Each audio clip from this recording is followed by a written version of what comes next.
फटाफट से आपको बताना है, आपका टेस्ट भी होगा और आपको ट्रिक भी बताई जाएगी। बताना है दोस्तों चिदम्बरा के रचनाकार कौन है। चिदम्बरा दोस्तों हिंदी में आपको पता है जब ज्ञानपीठ पुरस्कार जो मिला है हिंदी की रचना के लिए तो सबसे पहले मिला चिदम्बरा के लिए। और एक किसकी रचना है तो ये है दोस्तों सुमित्रानंदन पंत जी की। ठीक है, सुमित्रानंदन पंत जी की है और आ नंबर आपका बिल्कुल सही हो जाएगा। और इसे कब मिला दोस्तों तो इसे मिला 1968 में। ठीक है, अब आपको कैसे याद रख लेना, आप कई बार पढ़ चुके लेकिन भूल जाते हो, लेकिन अब आपको कभी नहीं भूलने वाले, आपको याद रखना है कि चिदम्बरा के पंत 68 के हो गए हैं। क्या करना है आपको, चिदम्बरा के पंत 68 के हो गए हैं। तो चिदम्बरा पंत जी की रचना है और 68 में क्या मिला इन्हें, ज्ञानपीठ पुरस्कार मिला। अब आप कभी नहीं बोलोगे, है ना, पूछा जाएगा कि चिदम्बरा के पंत 68 के हो गए हैं, इतना याद रखना है सिर्फ आपको। ठीक है, तो याद हुआ आपको कि नहीं हुआ, क्या याद रखेंगे, चिदम्बरा के पंत 68 के हो गए हैं। ठीक है, उर्वशी के रचनाकार बताना दोस्तों। और मतलब होता है हृदय और बसी मतलब बसी, मतलब हृदय में बसी। अब बोले हृदय में बसी तो रात में बसी कि दिन में बसी, ये भी आपको बताना है। हृदय में बसी और में बसी तो बोले सर रात में नहीं दिन में बसी। दिन में बसी तो दिनकर, है ना, और बसी दिन में बसी। ठीक है, तो दिनकर जी हो जाएंगे दिनकर, और दिन से दिनकर, और उर्वशी रचना जो होगी वो दिनकर की होगी। और इसे 1972 में दोस्तों 72 में क्या मिला, ज्ञानपीठ पुरस्कार मिला। ये चीज भी आपको याद रखनी है। ठीक है, तो अब मैं आपसे कभी पूछूंगा कि उर्वशी के रचनाकार कौन है, बोले सर उर्वशी दिन में बसी, है ना, तो दिन में बसी तो दिनकर। ये चीज आपको याद रखनी है, बहुत ही बढ़िया रचना है और कई बार पूछी गई है। 1972 में से ज्ञानपीठ पुरस्कार मिला, कितनी नाव में कितनी बार। अब दोस्तों एक चीज बताना, आपको प्रश्न खुद कह रहा है कि उत्तर यहीं पर है, बोल रहा है ना, कितनी नाव में कितनी बार। आपको खुद पता नहीं है कि कितनी नाव में कितनी बार आप बैठे हो, मतलब वो चीज क्या है, अज्ञेय है, अज्ञात है ना। प्रश्न ने खुद बोला कि उत्तर यहीं पर है, कहीं जाने की जरूरत नहीं है। कितनी नाव में कितनी बार, बोले अज्ञेय। अज्ञेय से अज्ञेय आपके रचनाकार हो जाएंगे। कितनी नाव में कितनी बार, अज्ञेय, है ना। सच्चिदानंद हीरानंद वात्सायन अज्ञेय इनका पूरा नाम है दोस्तों, और इनकी रचना है कितनी नाव में कितनी बार, अज्ञेय जी की है। और 1978 में दोस्तों 78 में क्या मिला, इन्हें ज्ञानपीठ पुरस्कार मिला अज्ञेय जी को। ठीक है, तो अब मैं कभी भी आपसे पूछूंगा कितनी नाव में कितनी बार, बोले सर मुझे खुद पता नहीं है, अज्ञेय है ये तो, कि कितनी नाव में कितनी बार बैठ चुके हैं। ठीक है, तो अज्ञेय। यामा के रचनाकार कौन है दोस्तों, यामा बहुत ही बढ़िया रचना है, कई बार पूछी गई है। और अपन बोलते ना या माँ, ऐसे करके बोलते या माँ, तो माँ किससे बोलते हैं, बोले महादेवी से बोलते, मैं तो महादेवी, है ना। या माँ, माँ मतलब महादेवी, और महादेवी वर्मा इसके क्या हो जाएंगी, रचनाकार हो जाएंगी। या माँ कई बार पूछी गई दोस्तों, याद रख लेना, है ना। या और माँ तो आ ही रहा है, माँ, है ना, तो माँ से आपका महादेवी वर्मा। और महादेवी वर्मा आपको पता है दोस्तों, आधुनिक युग की मीरा इन्हें कहा जाता है। महादेवी वर्मा को छायावाद के 4 आधार स्तंभों में प्रमुख मानी जाती है महादेवी वर्मा। ठीक है, और इन्हें दोस्तों कब मिला, 1982 में। 1982 और 82 बार महादेवी जी की पूजा करके आना, फिर आपका एग्जाम भी निकल जाएगा। कितने बार पूजन करना है, 82 बार। बोले सर पूजन तो ठीक, हम 82 नारियल चढ़ा के आएंगे, बिल्कुल चढ़ा के आना। ठीक है, 82, तो 1982 महादेवी वर्मा जी की यामा के लिए ज्ञानपीठ पुरस्कार मिल गया। ठीक है, अगला है दोस्तों नरेश मेहता को ज्ञानपीठ पुरस्कार कब मिला। अब देखना दोस्तों 4 रचनाओं को ज्ञानपीठ पुरस्कार मिला, केवल 4 रचनाओं को। ठीक है, हिंदी की केवल 4 रचनाओं को ज्ञानपीठ पुरस्कार मिला। और एक क्वेश्चन बनता है कि निम्न में से बताइए हिंदी की किस एकमात्र महिला रचनाकार को किसी रचना के लिए ज्ञानपीठ पुरस्कार दिया गया, तो वो है महादेवी वर्मा, जिनकी रचना है यामा, और 1982 में इन्हें ज्ञानपीठ पुरस्कार मिला। ठीक है, नरेश मेहता को ज्ञानपीठ पुरस्कार कब मिला दोस्तों, नरेश मेहता होता है, नरेश मतलब होता है क्या, राजा। और आप कैसे याद रखोगे कि नरेश को बाण मार दिया, नरेश को बाण मार दिया, तो नरेश को बाण से हो जाएगा आपका 92, है ना।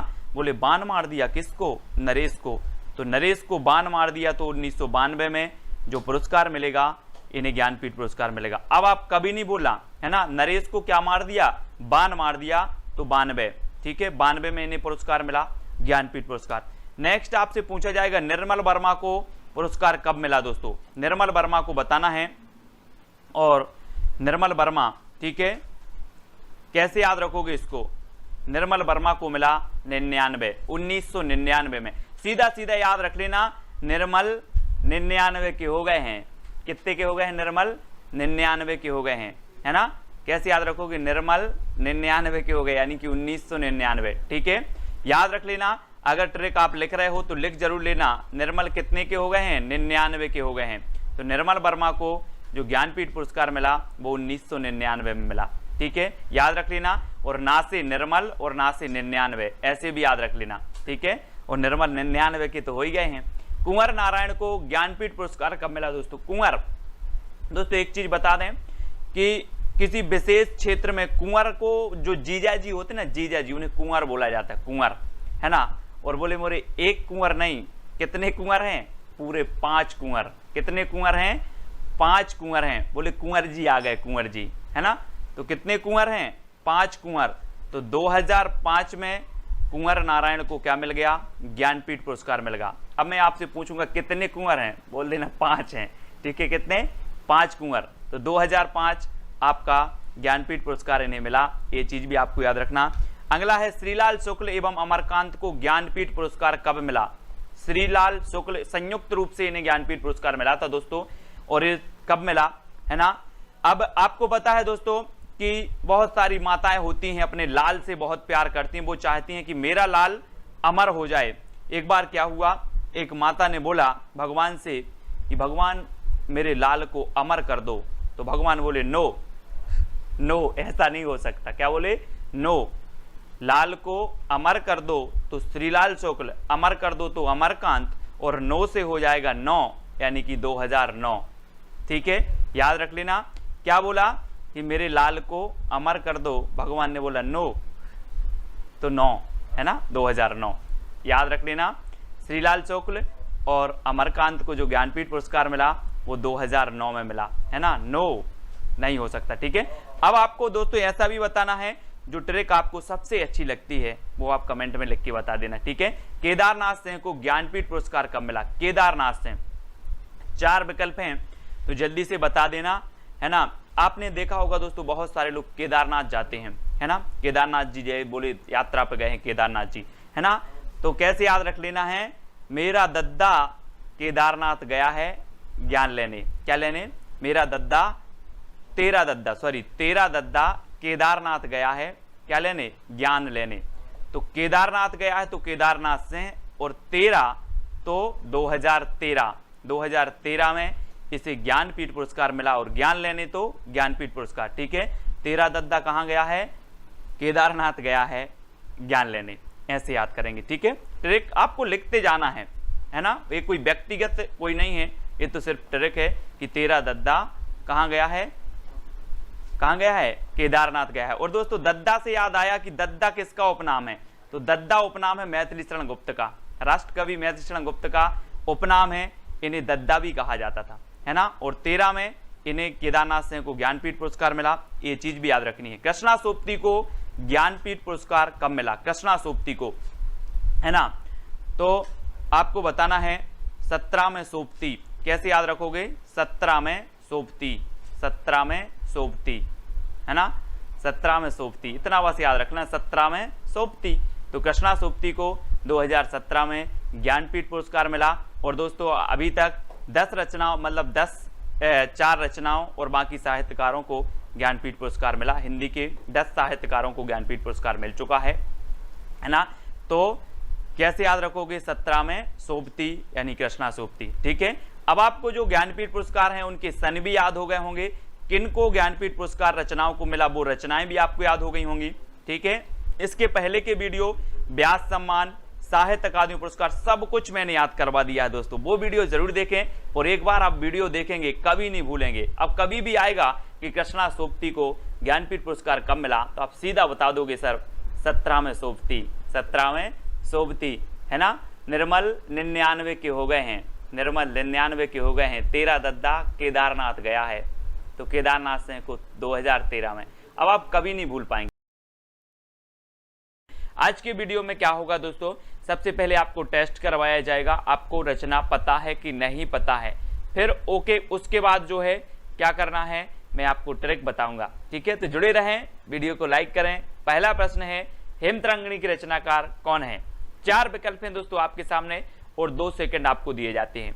हेमतरंगिणी बताना है दोस्तों, और आपको पता है दोस्तों कि जो हिम होते हैं, हिमखंड होते हैं, आपने देखा होगा ये हिम है ना, हिमखंड हैं, और ये देखो कैसे जमे हैं, ऐसे जमे हैं जैसा कौन जमा रहता है? माखन। यहाँ पर देखो माखन जमा रहता है, तो हिम जमे हैं माखन की तरह, तो हिम से हो जाएगा हेमतरंगिणी और माखन से हो जाएगा आपका माखनलाल चतुर्वेदी, ठीक है। तो हेमतरंगिणी जो रचना हो जाएगी वो किसकी हो जाएगी? माखनलाल चतुर्वेदी की हो जाएगी। सभी लोगों को पता है दोस्तों, एक भारतीय आत्मा इन्हें कहा जाता है, माखनलाल चतुर्वेदी को, ठीक है। और इसे दोस्तों 1955 में क्या मिला? साहित्य अकादमी पुरस्कार मिला। अब ये कैसे याद रखोगे 1955? तो आपको पता है दोस्तों कि आपने क्या किया, बचपन से लेके 55 तक क्या खाया? माखन ही तो खाया है। बोले कि सर मैंने तो बचपन से लेकर 55 तक माखन खाया है, माखन, और माखन खाया है, तो माखनलाल चतुर्वेदी की हेमतरंगिणी रचना के लिए साहित्य अकादमी पुरस्कार मिला 1955 में, ठीक है। याद हुआ कि नहीं हुआ? हो गया होगा। अगला प्रश्न है दोस्तों, पद्मावत संजीवनी व्याख्या के रचनाकार कौन है? 4 विकल्प है हमारे सामने, पद्मावत संजीवनी व्याख्या बताना है, तो आपका राइट आंसर क्या होगा? उत्तर हो जाएगा दोस्तों आपका बिल्कुल सही, वासुदेव शरण अग्रवाल, यानी कि बी नंबर आपका बिल्कुल सही है दोस्तों। और हमें दोस्तों वासुदेव की शरण में अगर जाना है तो अपने पद्मों, अपने पदम से, अपने पैर से चल करके जाना होगा, है ना। पदम से चल करके जाना है कहाँ? वासुदेव की शरण में, ठीक है। तो आपका वासुदेव शरण अग्रवाल हो जाएंगे क्या? पद्मावत संजीवनी व्याख्या के। अब इसको कब साहित्य अकादमी पुरस्कार मिला, ये चीज भी आपको बतानी है। तो दोस्तों 1956 में साहित्य अकादमी पुरस्कार मिला पद्मावत संजीवनी व्याख्या के लिए, और 56 इंच का सीना फुला करके हमें वासुदेव शरण की क्या है, वासुदेव की शरण में जाना है। वो भी कैसे जाना है? पद्मों से जाना है, तो पद्मावत संजीवनी व्याख्या, इस प्रकार से याद करेंगे, ठीक है। अगला बताना दोस्तों, बौद्ध धर्म दर्शन की रचनाकार कौन है? 4 विकल्प हैं अपने सामने, रामधारी सिंह दिनकर, वासुदेव शरण अग्रवाल, आचार्य नरेंद्र देव, राहुल सांकृत्यायन। तो बौद्ध धर्म दर्शन, दोस्तों आप भी बौद्ध धर्म के दर्शन करने जाते होंगे, जाते हैं। वैसे ही जो बौद्ध धर्म दर्शन करने गए, कौन गए? नरेंद्र देव गए, और नरेंद्र देव अपनी संतान को साथ में लेके गए, संतान को साथ में लेके गए। तो दोस्तों संतान को साथ में लेके गए, तो बौद्ध धर्म दर्शन को 1957 में क्या मिला? साहित्य अकादमी पुरस्कार मिला। और ये रचना किसकी है? तो ये रचना है नरेंद्र देव की, ठीक है। इस प्रकार से याद रखेंगे। आपसे पूछा जाएगा बौद्ध धर्म दर्शन के रचनाकार कौन है, तो आपको बताना है नरेंद्र देव, ठीक है। और नरेंद्र देव जो है अपनी संतान को साथ में लेकर के बौद्ध धर्म के दर्शन करने गए थे, ठीक है। अगला बताना है मध्य एशिया का इतिहास के रचनाकार कौन है? 4 विकल्प हैं दोस्तों, 4 में से आपका राइट आंसर क्या हो जाएगा? दोस्तों मध्य एशिया का इतिहास बताना है, और इसके जो रचनाकार हो जाएंगे वो कौन हो जाएंगे? मध्य एशिया का इतिहास यानी कि राहुल सांकृत्यायन, राहुल सांकृत्यायन, यानी कि डा नंबर आपका बिल्कुल सही है दोस्तों। मध्य एशिया का इतिहास गवाह है कि राहुल जी, आपने नाम सुना होगा, राहुल जी की क्या नहीं हुई? शादी नहीं हुई। क्या वे 58 साल में शादी करेंगे? कितने साल में? 58 साल में शादी करेंगे क्या, है ना। और पूरे मध्य एशिया में घूम आए हैं, लेकिन उन्हें अभी तक क्या नहीं मिली है? कोई अच्छी लड़की नहीं मिली है। राहुल सांकृत्यायन, याद रख लेना, ठीक है। तो मध्य एशिया का इतिहास क्या है? राहुल सांकृत्यायन की रचना है, और 1958 में इसे साहित्य अकादमी पुरस्कार मिला। तो ये चीज भी आपको याद रखनी है, ठीक है। मध्य एशिया का इतिहास, राहुल सांकृत्यायन, और 1958 में क्या मिल गया? साहित्य अकादमी पुरस्कार मिला। अगला है दोस्तों संस्कृति के 4 अध्याय, ये कौन है? संस्कृति के 4 अध्याय दिन में पढ़ना है या रात में पढ़ना है? तो जल्दी से आप बताएं। संस्कृति के 4 अध्याय दोस्तों हमें दिन में पढ़ना है, इसलिए रचना किसकी हो जाएगी? दिनकर जी की हो जाएगी। ठीक है, दिनकर जी की हो जाएगी। और 59 है ना, 59 याद रख लेना, 59 की है, 1959 की। और याद रखना कि संस्कृति के 4 अध्याय हमें 59 दिन में पढ़ना है। कितने दिन में पढ़ना है? 59 दिन में पढ़ना है। तो 1959 इसको साहित्य अकादमी पुरस्कार मिलेगा 1959 में, और 59 दिन में मिलना है। तो दिनकर इनकी रचना हो जाएगी, दिनकर की रचना हो जाएगी संस्कृति के 4 अध्याय। ठीक है, तो 1959 आपको याद रख लेना है। इस रचना के लिए इन्हें ज्ञानपीठ पुरस्कार मिला है। अगला देखते हैं दोस्तों, कला और बूढ़ा चांद की रचनाकार कौन है? तो बहुत ही बढ़िया रचना है दोस्तों। 4 विकल्प हैं, 4 में से चयन करना है, कला और बूढ़ा चांद। तो आपका राइट आंसर क्या हो जाएगा? किसकी रचना है ये? तो अधिकांश लोगों को पता है कि जो कला और बूढ़ा चांद रचना है ये सुमित्रानंदन पंत की है। किसकी है? सुमित्रानंदन पंत की है। ये चीज आप याद रख लेना, है ना। कला और बूढ़ा चांद के बीच क्या है? सुमित्रा है, यानी कि अच्छे मित्र हैं। कला और बूढ़ा चांद अच्छे मित्र हैं। और इसे कब मिलेगा साहित्य अकादमी पुरस्कार? तो इसे मिला है दोस्तों 1960 में। कब मिला है? 1960। अब दोस्तों जब कोई व्यक्ति 60 साल का हो जाता है तो बूढ़ा कहा जाता है, बूढ़ा, है ना, बूढ़ा चांद, है ना। तो 60 साल का हो गया मतलब वो क्या कहलाने लगता है? अब तो यार बोले हम बूढ़े हो गए हैं, बूढ़े 60 साल के हो गए हैं। तो कला और बूढ़ा चांद ये सुमित्रानंदन पंत की रचना है और 1960 में इसे साहित्य अकादमी पुरस्कार भी मिला है। ये चीज भी आपको याद रखनी है। ठीक है, भूले बिसरे चित्र की रचनाकार कौन है? दोस्तों याद रख लेना है कि हमें भूले बिसरे चित्र जो होते हैं, आपको पता है कि जब हम बचपन में रहते थे और हम भगवती की बहुत आराधना करते थे, भगवती की बहुत आराधना करते थे। अब आपको भूले बिसरे चित्र याद आ रहे कि नहीं आ रहे? आपको आ रहे होंगे कि आप भगवती की क्या करते थे? अगरबत्ती लगाते थे, पूजा करते थे, अर्चना करते थे। याद आ रहे हैं कि नहीं आ रहे? आ रहे हैं। तो भूले बिसरे चित्र किसके? भगवती के, यानी कि भगवती चरण वर्मा, है ना। भूले बिसरे चित्र भगवती के, तो भगवती चरण वर्मा। और इसे साहित्य अकादमी पुरस्कार मिल गया 1961 में। ठीक है, कब मिल गया? 1961। ये चीज आपको याद रख लेना है, 61। ठीक है ना, 61 याद रखेंगे। 1960 में आपकी जो कला और बूढ़ा चांद है इसे साहित्य अकादमी पुरस्कार मिल गया और 1961 में भूले बिसरे चित्र के लिए भगवती चरण वर्मा को मिल गया। ठीक है, अगला बताना दोस्तों, कलम का सिपाही की रचनाकार कौन है? कलम का सिपाही। तो 4 विकल्प हैं दोस्तों, आपका बिल्कुल सही आंसर क्या हो जाएगा? आपने देखा होगा दोस्तों कि जो कलम से लिख गया एक बार, कलम से एक बार लिख गया वो क्या हो जाता है? बोले अमर हो गया। कलम से लिख गया मतलब अमर हो गया। तो कलम का सिपाही कौन होगा? अमर हो गया तो अमृत राय, अमृत राय का है। ठीक है, अमृत राय की रचना है कलम का सिपाही और इसे 1963 में साहित्य अकादमी पुरस्कार मिला। ठीक है, तो ये चीज आपको याद रखनी है कि कलम का सिपाही जो रचना है ये दोस्तों अमर हो गई। कलम से जो लिख गया वो अमर हो गया तो अमृत राय। ठीक है, और अमृत कितने लोग पिएंगे? 63 लोग पिएंगे। कितने लोग? 63। आपने पढ़ा होगा 63 सलाह का पुरुष, पढ़े हैं। पुष्पदंत की रचना है एक महापुराण, महापुराण में 63 सलाह का पुरुषों का वर्णन किया गया है। और कलम का सिपाही अमृत राय की पुस्तक है दोस्तों। और अमृत 63 पुरुष पिएंगे। कौन पिएंगे? 63। तो 1963 में इसे साहित्य अकादमी पुरस्कार मिला है। ये चीज आपको याद रखनी है। ठीक है, अगला है दोस्तों, आंगन के पारद्वार की रचनाकार कौन है? दोस्तों आंगन के पारद्वार, आंगन में जो द्वार रहता है उसके आप आर पार कितनी बार हुए आपको पता है क्या? बोले सर मुझे नहीं पता, मैं इतना बड़ा हो गया, अज्ञेय है, मुझे पता ही नहीं। ठीक है, अज्ञेय है कितनी बार आर पार हुआ। ठीक है, तो आंगन के पारद्वार की रचना हो जाएगी आपकी अज्ञेय की। और इसे कब मिला? 1964 में मिला। ठीक है, 64। तो याद रख लेना है 64 में इसे साहित्य अकादमी पुरस्कार मिला आंगन के पारद्वार के लिए।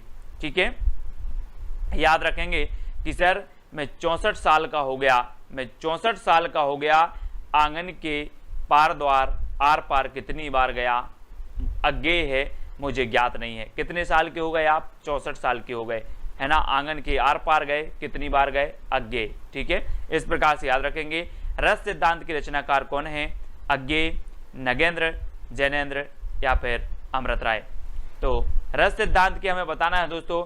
अब वो रस सिद्धांत नहीं समझ लेना कि जो रस सिद्धांत भरत मुनि ने दिया था, लेकिन ये रस सिद्धांत रचना है। और ये रस सिद्धांत किसकी है? तो ए याद रखना है दोस्तों, ये आपकी डॉक्टर नगेंद्र की है। किसकी है? नगेंद्र की है, नगेंद्र की, है ना। और आपको पता है कि नाग, नगेंद्र से आप याद रखेंगे नाग, और नाग में जो विष का रस होता है, विष का क्या होता है? रस होता है ना। तो रस होता है दोस्तों किसमें? नाग में होता है। ठीक है, कौन सा होता है? विष का रस होता है। और 1965 में जो है क्या मिला आप इन्हें? साहित्य अकादमी पुरस्कार मिला। या फिर ऐसे भी याद रख लेंगे कि नाग पंचमी को हम नांग को रस पिलाते हैं, है ना। याद रख लेना, नांग को रस पिलाते हैं। तो रस सिद्धांत डॉक्टर नगेंद्र की है। और 1965 में जो है इसे क्या मिला? साहित्य अकादमी पुरस्कार मिला। तो सभी लोग याद रखेंगे, है ना। और डॉक्टर नगेंद्र हैं दोस्तों, तो डॉक्टर नगेंद्र कैसे हैं? बहुत बुजुर्ग हैं, बोले बहुत बुजुर्ग हैं, 65 साल के हैं, लगभग 65 साल के, है ना। तो 1965 डॉक्टर नगेंद्र की रचना रस सिद्धांत के लिए क्या मिल गया? साहित्य अकादमी पुरस्कार मिल गया। मुक्तिबोध के रचनाकार कौन है? मुक्तिबोध के बताना है दोस्तों। और आपको पता है कि जो जैन लोग होते हैं, जैन लोग बोलते हैं कि हमें मुक्ति मिल जाए, हंसते हंसते हुए मुक्ति मिल जाए, है ना। इस संसार के सुख दुख से मुझे कुछ नहीं लेना देना, मुझे मुक्ति मिल जाए, इस संसार से मुक्ति मिल जाए। कौन लोग बोलते हैं? जैन लोग, है ना, यही बोलते हैं। महावीर भगवान ने कहा है कि शरीर का कल्याण मत करो, आत्मा का कल्याण करो, आत्मा की मुक्ति करो, है ना। तो मुक्तिबोध जैनेन्द्र कुमार की रचना है। और दोस्तों 1966 में इसे क्या मिला? 1966 में मिल गया दोस्तों, क्या मिल गया? यानी साहित्य अकादमी पुरस्कार मिल गया। और दोस्तों याद रख लेना, ये आपकी है मुक्तिबोध की। और 66 मतलब क्या हो जाएगा? अगर किसी को बहुत अच्छे से मुक्ति मिल जाती है, मोक्ष मिल जाता है, मतलब वो क्या लग गया दोस्तों? डबल छक्का, है ना। आप जैसे 6 लगता है मैच में और खुश होते हो, ऐसे ही अगर किसी को अच्छी मुक्ति मिल जाए, है ना, तो वो डबल छक्का हो जाएगा, है ना, डबल खुशी आपको मिल जाएगी, है ना। 6 तो 1966 याद रखेंगे। 1966 मुक्तिबोध को, जैनेन्द्र कुमार की मुक्तिबोध रचना को साहित्य अकादमी पुरस्कार मिला। अमृत और विष के रचनाकार कौन है? तो अमृत और विष, आपको पता है दोस्तों, ये यहाँ पर आया है अमृत, और यहाँ पर भी हम देख रहे हैं अमृत। तो अमृत और विष के रचनाकार कौन होंगे? अमृतलाल नांगर। ठीक है, कौन होंगे? अमृतलाल नांगर होंगे। और इनकी एक रचना है अमृतलाल नांगर की, अमृत और विष। और 1967 में दोस्तों, 1967 में इसे क्या मिल गया? 1967 में साहित्य अकादमी पुरस्कार मिल गया। और दोस्तों आपको पता होगा कि अमृत क्या हो गया है? बोले अमृत और विष सड़ गए हैं, अमृत और विष सड़ गए हैं, तो 67 अमृत और विष, है ना। मैं अमृत और विष लेकर के आया, मैंने पूछा अमृत और विष कहाँ है? बोले वो तो सड़ गए, सड़ गए, तो 67। ठीक है, अमृतलाल नांगर की रचना है। और 67 में इसे साहित्य अकादमी पुरस्कार मिला। इस प्रकार से याद रखेंगे। दो चट्टाने के रचनाकार कौन है दोस्तों? दो चट्टाने, आपको पता है कि जो है बच्चन परिवार में दो चट्टाने हैं, दो चट्टाने। बोले हरिवंश राय बच्चन बोले कि अभी दो चट्टाने और होनी है, एक अमिताभ बच्चन और एक अभिषेक बच्चन, दो चट्टाने और होनी है। तो दो चट्टाने ये किसकी होंगी दोस्तों? बच्चन की होंगी, यानी कि हरिवंश राय बच्चन, है ना। और आपको पता है दो चट्टाने अभी भी हैं, है ना। और दोस्तों इसको कब मिला? तो 1968 में मिला, 1968 में मिला। ठीक है, और आपको पता है कि जो चट्टाने होती हैं वो बिल्कुल अड़ी रहती हैं, अड़ग रहती हैं, है ना। कौन? चट्टाने कैसी रहती हैं? अड़ग रहती हैं, अड़ी रहती हैं। अड़ी से आपका उत्तर हो जाएगा 68, अड़ा रहता है। बोले वो चट्टान ऐसा है, वो चट्टान का जो पर्वत है वो ऐसा है कि वो अड़ा रहता है, तो 68। दो चट्टाने हरिवंश राय बच्चन और अड़ी रहती हैं, तो 68, 1968 आपका बिल्कुल सही होगा। राग दरबारी के रचनाकार बताना है दोस्तों। मैंने कई बार बताया है कि राग दरबारी, दरबार में कौन बैठा है, बोले मेरा लाल बैठा है ना। भारत माता बोलती है कि मेरे दरबार में मेरा लाल बैठा है, मतलब वीर सपूत बैठे हैं मेरे लाल, है ना। तो राग दरबारी के रचनाकार कौन होंगे, श्रीलाल शुक्ल होंगे। और इसे 1969 में इसे साहित्य अकादमी पुरस्कार मिला दोस्तों। और आपको पता है कि एक भारत माता के लाल का जन्म हुआ था 1869 में, 1869 यानी कि महात्मा गांधी का जन्म हुआ था, है ना। और ये भी भारत माता के लाल थे, ठीक है। और 1969 में भी राग दरबारी को क्या मिल गया, साहित्य अकादमी पुरस्कार मिल गया। और दोस्तों ऐसे ही कई लालों का जन्म हुआ। तो श्रीलाल शुक्ल की 1869 से लेकर के आपको लगा लेना है 100 साल वर्ष 1969, ठीक है। बोले भारत माता के लाल का जन्म हुआ था 1869 में, इसकी 100 साल बाद मतलब 1969, ऐसे याद करना, ठीक है। राग दरबारी। निराला की साहित्य साधना के रचनाकार कौन है, निराला की साहित्य साधना बहुत ही बढ़िया है दोस्तों। निराला की जो कहानी है बहुत ही दुख भरी कहानी है। और दोस्तों इन्होंने साहित्य की सेवा की, साहित्य की साधना की, वो सब छोड़ के, विलासिता का जीवन छोड़ के, विलास का जीवन छोड़ के निराला जी ने साहित्य की साधना की, है ना। काय का जीवन छोड़ के विलास का, तो निराला की साहित्य साधना किसकी रचना हो जाएगी, रामविलास शर्मा, रामविलास शर्मा की रचना होगी। और इसे 1970 में साहित्य अकादमी पुरस्कार मिला। और दोस्तों ये विलासपूर्ण जीवन को छोड़कर 70 साल तक क्या करते रहे, हिंदी साहित्य की साधना करते रहे, सेवा करती रहे, ठीक है। कब तक, 70 साल तक, ठीक है। तो 1970 में इसे क्या मिलेगा, साहित्य अकादमी पुरस्कार मिल जाएगा, ऐसे याद करेंगे। अगला है कविता के नए प्रतिमान की रचना कौन है, कई बार पूछी गई है दोस्तों, कविता के नए प्रतिमान, है ना। और नए प्रतिमान, और आपको पता है दोस्तों कि आप क्या करते हो, नए नए नाम रखते हो। जब बच्चा पैदा होता है, बच्चा का जन्म होता है, तो आप क्या करते हो, नए नए क्या रखते हो, नाम रखते हो। तो नए प्रतिमान, है ना, तो क्या हो जाएगा, नाम रखते हो तो नामवार से है ना। कविता के नए प्रतिमान नामवार से की रचना हो जाएगी, ठीक है। और इसे कब मिला दोस्तों, तो 1971 में मिला, 1971 में इसे साहित्य अकादमी पुरस्कार मिला। ये चीज भी आपको याद रखनी है, ठीक है। और दोस्तों जब जन्म होता है तो आप कितने नाम रखते हो, एक, बोले एक नाम रख रहे हैं, 71, ठीक है। तो याद रख लेना 71 में इन्हें क्या मिला है, एक रख रहे हो तो लास्ट में एक भी आएगा, ठीक है ना। इस प्रकार से रखेंगे। और कविता के नए प्रतिमान, ये रचना तो हमेशा पूछी जाती है, किसकी रचना है, तो नामवार से की है, ठीक है। बुनी हुई रस्सी के रचनाकार कौन है दोस्तों, बुनी हुई रस्सी, बुनी हुई रस्सी 4 विकल्प हैं, 2 सेकंड भी आपको दिए जाते हैं।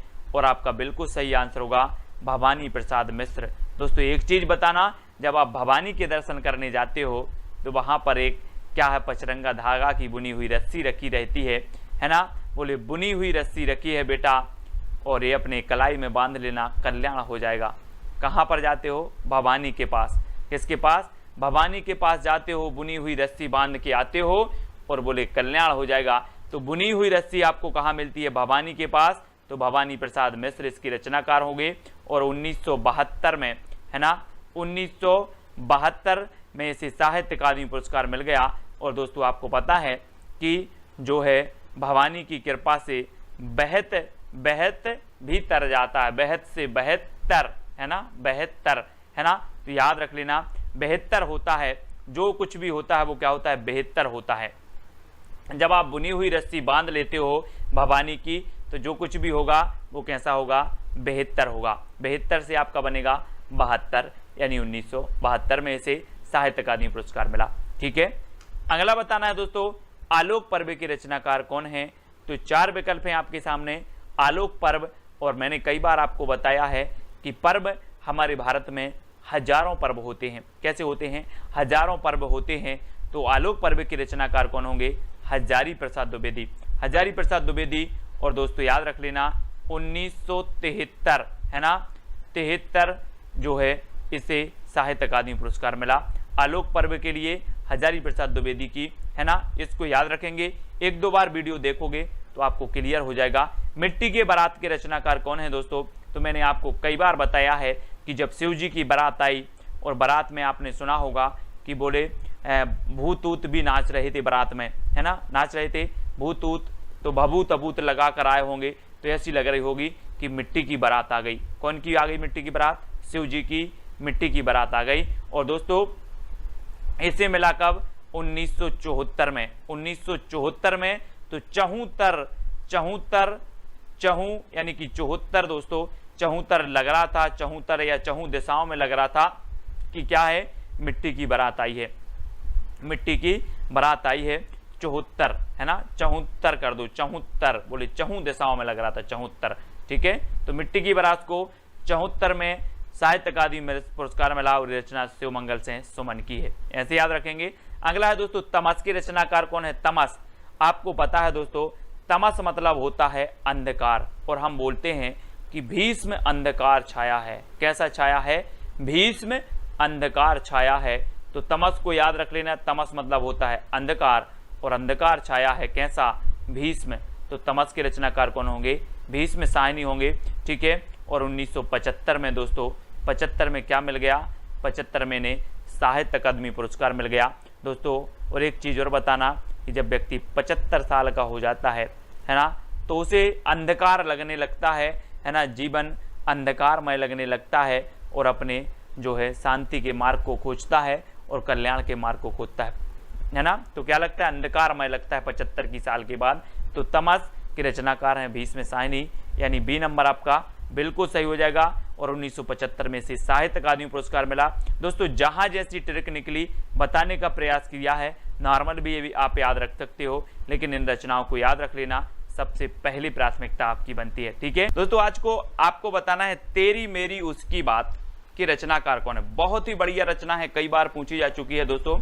तेरी मेरी उसकी बात, है ना, अपन बोलते हैं ना कि तेरी मेरी उसकी बात किसी को नहीं बताना। क्या बोलते हैं अपन? तेरी मेरी उसकी बात किसी को नहीं बताना। लेकिन मैं आपसे बोल रहा हूं कि अपने एक ग्रुप है, ग्रुप एडमिन है, यस करके है, यस नाम है उनका, और तेरी मेरी उसकी बात किसको नहीं बताना? यस को नहीं बताना, यस को, ठीक है, याद रखेंगे।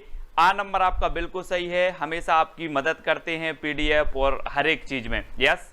तो तेरी मेरी उसकी बात किसको नहीं बताना? यस को नहीं बताना। मतलब इसकी रचनाकार कौन होंगे? यशपाल, ठीक है, यशपाल, यानी कि जो आ नंबर है वो आपका बिल्कुल सही हो जाएगा दोस्तों। और इसको जो साहित्य अकादमी पुरस्कार मिला वो मिला 1976 में। 1976 में इस रचना के लिए क्या मिला? साहित्य अकादमी पुरस्कार मिला, ठीक है। तो याद रख लेना, तेरी मेरी उसकी बात यस को नहीं बताना, और 1976 में इसे साहित्य अकादमी पुरस्कार मिला। और कब तक नहीं बताना? 76 साल तक नहीं बताना, ठीक है। तो 1976 आपका हो जाएगा साहित्य अकादमी। अगला बताना है दोस्तों, चुका भी नहीं हूं मैं, चुका भी नहीं हूं मैं की रचनाकार कौन है।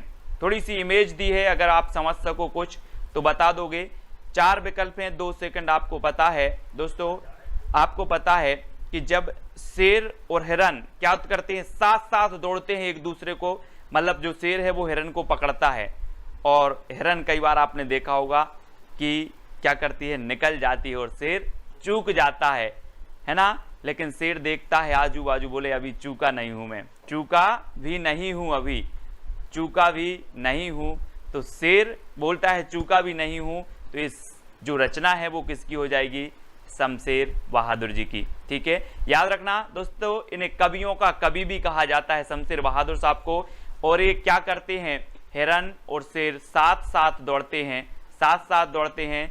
तो 1977 में इसे इस रचना के लिए साहित्य अकादमी पुरस्कार मिला। तो साथ साथ से याद रख लेना, है ना। और शेर क्या बोल रहा है कि चूका भी नहीं हूं, अभी दूसरा हिरन देख लेंगे, ठीक है। तो शमशेर बहादुर यानी बा नंबर आपका बिल्कुल सही हो जाएगा। अगला बताना दोस्तों, उतना बस सूरज हूं की रचनाकार कौन है? उतना बस सूरज हूं। 4 विकल्प हैं, 4 में से आपको उत्तर बताना है, और आंसर आपका क्या हो जाएगा? उतना बस सूरज हूं।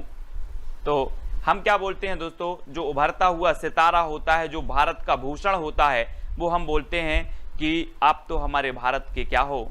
सूर्य हो, सूर्य पुत्र हो। तो उतना बस सूरज हूं, क्योंकि आप क्या हो, भारत भूषण हो, भारत भूषण। तो ये भारत भूषण अग्रवाल की रचना है, इसको ऐसे याद करेंगे दोस्तों, ठीक है। बहुत ही बढ़िया है, उतना वह सूरज हूं, भारत भूषण अग्रवाल, ठीक है। और इसे 1978 में दोस्तों, 1978 में क्या मिला, साहित्य अकादमी पुरस्कार मिला। तो याद रख लेना, उतना बस सूरज हूं, भारत भूषण अग्रवाल। अगला है कल सुनना मुझे, कल सुनना मुझे के रचनाकार कौन है। अब दोस्तों एक चीज बताना, मैं अगर आपसे बोलूं कि आज तो आप लोग सुनते नहीं हो मुझे, जब मैं धूल में मिल जाऊंगा तो कल सुनना मुझे। काय में मिल जाऊंगा, धूल में मिल जाऊंगा तो कल सुनना मुझे। तो इसके जो लेखक होंगे वो कौन होंगे, कौन होंगे, कल सुनना मुझे जब धूल में मिल जाऊंगा, तो आपका उत्तर होगा धूमिल, है ना, धूमिल। कल सुनना मुझे धूमिल की रचना है ना। और इसे कब मिला, 1979 में दोस्तों, 1979 में इसे साहित्य अकादमी पुरस्कार से नवाजा गया। ये चीज भी आपको याद रखनी है, ठीक है। अब मैं आपसे कभी भी पूछूंगा कल सुनना मुझे जब धूल में मिल जाऊंगा, तो धूमिल, ठीक है, धूमिल, यानी डी नंबर आपका बिल्कुल सही हो जाएगा। अगला है दोस्तों जिंदगी नामा जिंदा रुख, कई बार पूछी गई ये रचना। और आपको पता है दोस्तों कि हम जब हिंदी साहित्य में पढ़ते हैं तो मीराबाई को जरूर पढ़ते हैं, मीराबाई को पढ़ते हैं, है ना। और मीराबाई को जब हम पढ़ते हैं तो इनके बारे में सिर्फ इतना ही कहा जाता है कि इन्होंने अपनी जिंदगी कृष्ण के नाम कर दी। किसके नाम कर दी, कृष्ण के नाम कर दी। जिंदगी नामा जो रचना होगी वो किसकी होगी, जिंदगी नाम कर दी किसके, कृष्ण के, तो कृष्णा सोबती, है ना। जिंदगी नामा जिंदा रुख ये कृष्णा सोबती की है, क्योंकि जिंदगी नाम कर दी साहब, है ना, कृष्ण के, तो कृष्णा सोबती।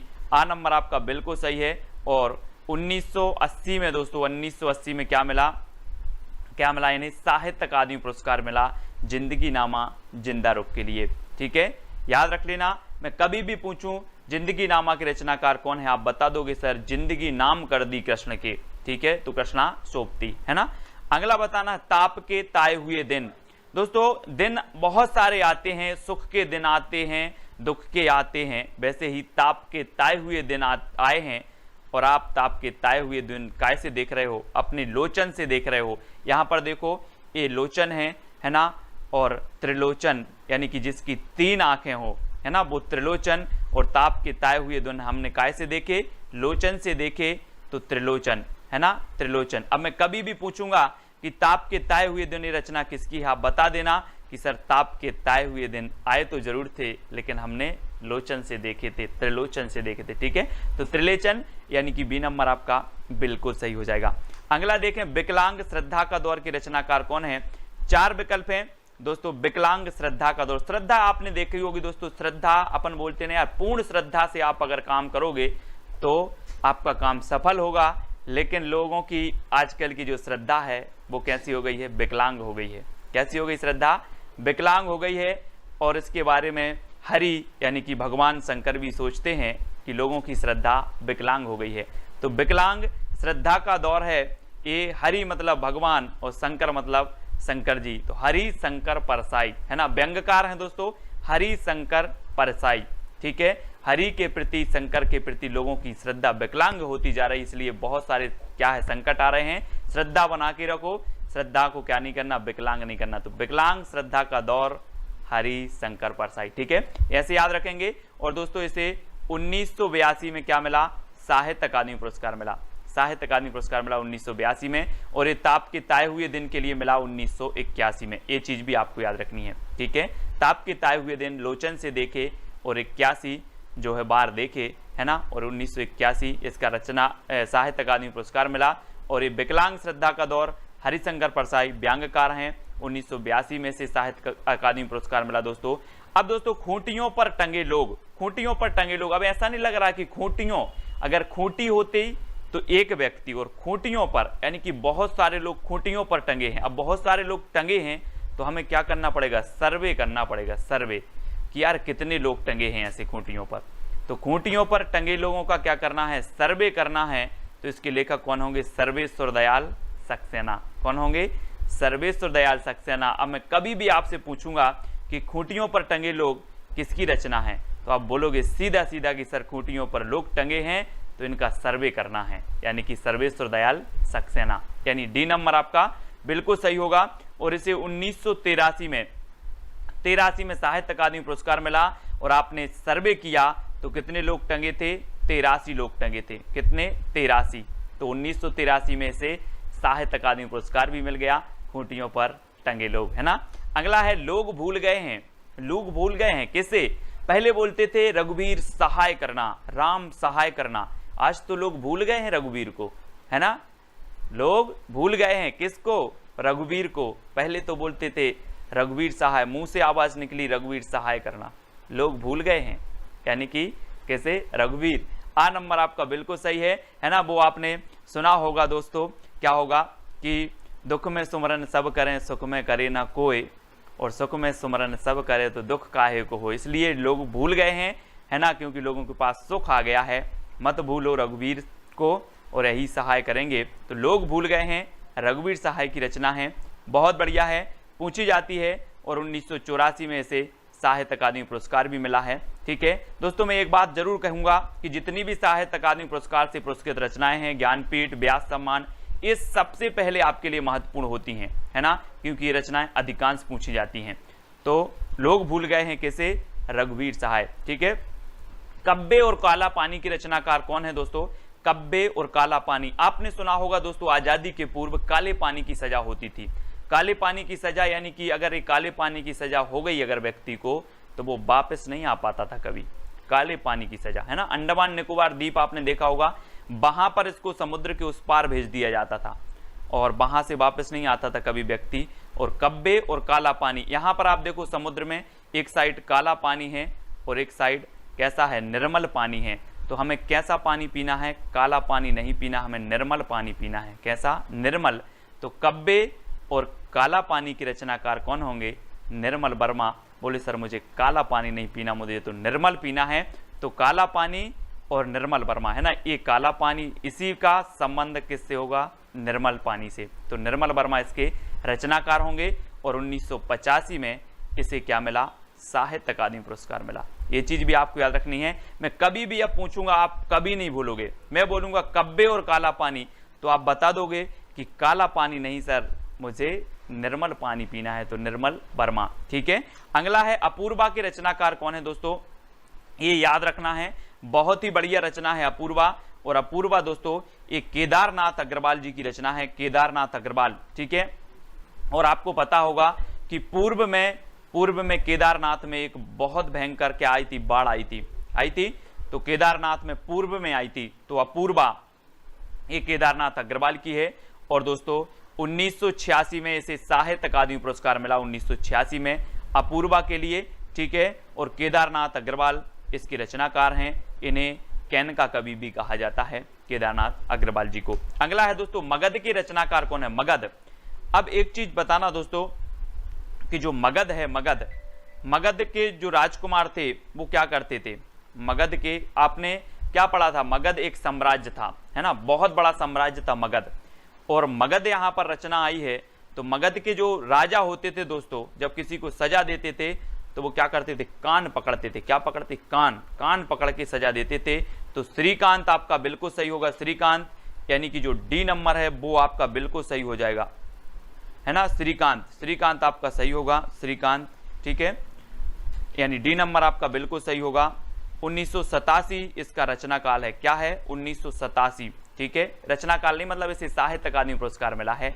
मगध के रचनाकार हैं श्रीकांत वर्मा और 1987 में इसे साहित्य अकादमी पुरस्कार मिला। ये चीज आपको याद रखनी। ठीक है। अगला है दोस्तों अरंड के रचनाकार कौन है? अरंड मतलब आपको पता है क्या होता है? अरंड मतलब होता है वन। और वन में कौन गए थे? अयोध्या के नरेश श्री राम गए थे वन में कि नहीं गए? 14 साल का वनवास हुआ और कहाँ गए थे? अरंड में गए थे, वन में गए थे। कौन गए थे? नरेश। तो अरंड के रचनाकार कौन होंगे? नरेश मेहता, है ना। ऐसे कॉमन सेंस लगाना है और कुछ भी नहीं है ये, ना कोई ट्रैक है ना कुछ, सिर्फ अरंड में कौन गए थे? तो बोले अयोध्या के नरेश गए थे, है ना। तो नरेश मेहता। आ नंबर आपका बिल्कुल सही होगा। और दोस्तों 1988 में इसे क्या मिला? साहित्य अकादमी पुरस्कार मिला अरंड के लिए। ठीक है, नरेश मेहता जी की बहुत ही बढ़िया रचना है, याद रखना। अकाल में सारस की रचनाकार कौन है दोस्तों? अब दोस्तों एक चीज याद रखनी है, एक है केदारनाथ अग्रवाल और एक है केदारनाथ सिंह। ठीक है, केदारनाथ अग्रवाल की रचना अपूर्वा के लिए साहित्य अकादमी पुरस्कार मिला, लेकिन जो अकाल में सारस है ये केदारनाथ सिंह की रचना है, केदारनाथ सिंह, है ना, और इसे भी साहित्य अकादमी पुरस्कार मिला, यानी बी नंबर आपका सही हो जाएगा। और अकाल में सारस कहाँ जा रहे थे? केदारनाथ जा रहे थे। अकाल में सारस, ये सारस हैं दोस्तों, सारस, है ना, और सारस आपने देखे होंगे। और ये कहाँ जा रहे थे अकाल में? केदारनाथ जा रहे थे, केदारनाथ। तो केदारनाथ अग्रवाल, केदारनाथ सिंह की रचना है अकाल में सारस। और 1989 में दोस्तों इसे साहित्य अकादमी पुरस्कार मिला, ये चीज भी आपको याद रखनी है। ठीक है, 89। अगला है नीला चांद के रचनाकार कौन है दोस्तों? नीला चांद। और दोस्तों आपने देखा होगा शंकर जी को, आपने देखा है, इनकी मूर्ति को आपने देखा है, इनकी सिर पर यहाँ पर एक चांद का वो रहता है, चांद का चित्र बना रहता है इस प्रकार से। तो नीला चांद, यहाँ पर देखो तस्वीर में देखो शंकर जी की, जरा प्रणाम कर दो सभी लोग, है ना। और ये नीला चांद है, किसके सिर पर है? शिव जी के। तो ये नीला चांद रचना किसकी होगी? किसकी होगी? शिव प्रसाद सिंह की। ठीक है, अब किसी और की तो नहीं होगी? बोले सर नहीं होगी। अब जब नीला चांद आपने दिखा ही दिया है, ये नीला चांद तो कभी नहीं भूलेंगे शिव प्रसाद सिंह। और इसे मिला 1990 में। 1990 में क्या मिल गया दोस्तों? साहित्य अकादमी पुरस्कार मिला, साहित्य अकादमी। ठीक है, इसको आपको याद रखना है दोस्तों। मैं वक्त के हूं सामने, मैं वक्त के हूं सामने, मैं अगर किसी से बोलूं कि मैं वक्त के हूं सामने, तो वो बोलेगा यार वक्त के सामने क्यों खड़ा है, गिर जा, क्या कर, गिर जा। तो मैं वक्त के हूं सामने क्यों खड़ा है, गिर जा, यानी कि गिरजा कुमार माथुर। ठीक है, गिरजा कुमार माथुर इसके रचनाकार हो जाएंगे। अब वक्त के सामने खड़े नहीं होना है, गिर जाना है। ठीक है, तो गिरजा कुमार माथुर, मैं वक्त के हूँ सामने, गिरजा कुमार माथुर। और 1991, ठीक है, 1991 में दोस्तों इसे क्या मिला? साहित्य अकादमी पुरस्कार मिला 1991। और 90 में इसे मिला था आपकी नीला चांद के लिए। ठीक है, ये तो आपको पता है, नीला चांद 90 में इसे मिला। 1991 में मैं वक्त के हूँ सामने, इसके लिए साहित्य अकादमी पुरस्कार मिल गया। और ढाई घर के रचनाकार कौन है दोस्तों? अब देखो दोस्तों एक चीज याद रखना कि हमने यहां पर पढ़ा कि मैं वक्त के हूं सामने, गिरजा कुमार माथुर। ठीक है, लेकिन ढाई घर, अब यहां पर कॉमन सेंस लगाना, ढाई घर हो कैसे गया? 3 घर हुए हो, पहले तो होंगे 3 घर, 3 घर में से आधा घर क्या हो गया? गिर गया, गिर गया, बचे कितने? ढाई घर। तो ढाई घर में से आधा, 3 में से आधा गिरा, क्या गिरा? घर गिरा। तो कौन होंगे? गिरा तो गिरिराज किशोर, है ना, गिरिराज किशोर। बोले आधा घर गिर गया है, गिर गया है तो गिरिराज किशोर। ठीक है, बचे कितने घर? ढाई घर। थे कितने? 3 घर थे इस प्रकार से, और यहां से आधा घर गिर गया तो बचे ढाई। बोले सर ढाई घर, आधा कहाँ गया? बोले गिर गए, तो गिरिराज किशोर, यानी आ नंबर आपका बिल्कुल सही होगा। ढाई घर के रचनाकार गिरिराज किशोर। और 1992 में इसे क्या मिल गया? साहित्य अकादमी पुरस्कार मिल गया। बहुत ही बढ़िया, कई बार पूछी गई है। अब आप कभी नहीं भूलोगे, आप तो वीडियो देखकर भूल जाना वीडियो को। जब आप परीक्षा हॉल में बैठोगे और क्वेश्चन आपके सामने आएगा तो ये ट्रिक आपको याद आ ही जाएगी। आपको कोई कोड याद नहीं करवा रहा मैं, सिर्फ आप प्रश्न को देखोगे और उत्तर आप 101% सही लगा के आए हुए। ठीक है, ढाई घर की रचनाकार गिरिराज किशोर हैं। अर्धनारीश्वर की रचनाकार बताना है। अर्धनारीश्वर दोस्तों, अर्धनारीश्वर, ये आपने देखा होगा कुछ कुछ लोग ऐसे होते हैं कि उनमें आधे गुण तो होते हैं नारी के और आधे होते हैं पुरुष के, है ना। अब बोले सर बोले यार आधे गुण आप में नारी के आधे पुरुष के हैं, ये कैसा हुआ? अरे बोले अब विष्णु जी हैं सृष्टि के रचयिता, जैसा बनाया भगवान ने वैसा है ना। तो किसने बनाया सृष्टि को? विष्णु जी ने। अब भगवान ने जैसा बनाया यानी कि अर्धनारीश्वर बनाया, तो अर्धनारीश्वर हैं यानी कि विष्णु प्रभाकर। ठीक है, विष्णु प्रभाकर। बी नंबर आपका बिल्कुल सही हो जाएगा। ठीक है, बहुत सारी धारणाएं हैं दोस्तों इस सृष्टि के बारे में, है ना, बहुत सारी हैं। पृथ्वी की रचना कैसे हुई, धार्मिक मान्यताएं हैं, वैज्ञानिक मान्यताएं हैं, सारी मान्यताएं अलग अलग हैं। ठीक है, फिलहाल हमें सिर्फ याद करने का ये माध्यम है ना, और याद अपन करते रहते हैं। कहीं नहीं बहीं की रचनाकार कौन है दोस्तों? अब ये रचना है कहीं नहीं बहीं। अब बोले सर ऐसे कैसे याद होगी? ये होगी कैसे याद होगी? 4 विकल्प हैं, 2 सेकंड आपको दिए जाएंगे। कहीं नहीं वहीं जब सीता जी का हरण हो गया दोस्तों, तो इन्होंने कहा था कि हमें कहीं नहीं, हमें वहीं बैठना है। कहाँ? अशोक के वृक्ष के नीचे। कहीं नहीं वहीं, तो कहीं नहीं वहीं के रचनाकार कौन होंगे? अशोक वाजपेयी। कौन होंगे? अशोक वाजपेयी, क्योंकि सीता जी ने कहा कि हमें कहीं नहीं वहीं बैठना है। जो शोक को हरता है वो क्या है? अशोक वृक्ष, और अशोक के नीचे बैठना है हमें कहीं नहीं वहीं, यानी कि अशोक के वृक्ष की। तो अशोक वाजपेयी इसके रचनाकार होंगे और 1994 में इसे साहित्य अकादमी पुरस्कार मिला। बहुत ही बढ़िया रचना है, आप कभी नहीं भूलोगे। बोले कहीं नहीं वहीं, कहाँ? अशोक के वृक्ष के नीचे। ये यहाँ पर देखो चित्र में जरा, ये हनुमान जी आए हैं और सीता जी अशोक के वृक्ष के नीचे बैठी। बोले हमें कहीं नहीं जाना, हम तो वहीं जाना, अशोक के वृक्ष के नीचे। ठीक है, तो इस प्रकार से याद रखेंगे, है ना। कोई दूसरा नहीं की रचनाकार कौन होंगे? कोई दूसरा नहीं, है ना। कभी कभी ऐसा होता है दोस्तों, कैसा होता है? बोले कोई दूसरा नहीं, हमें तो कौन चाहिए? कुंवर चाहिए। कुंवर, है ना। कुंवर किसको बोलते हैं? आप लोग पढ़ते होंगे, कुंवर किसको बोलते हैं?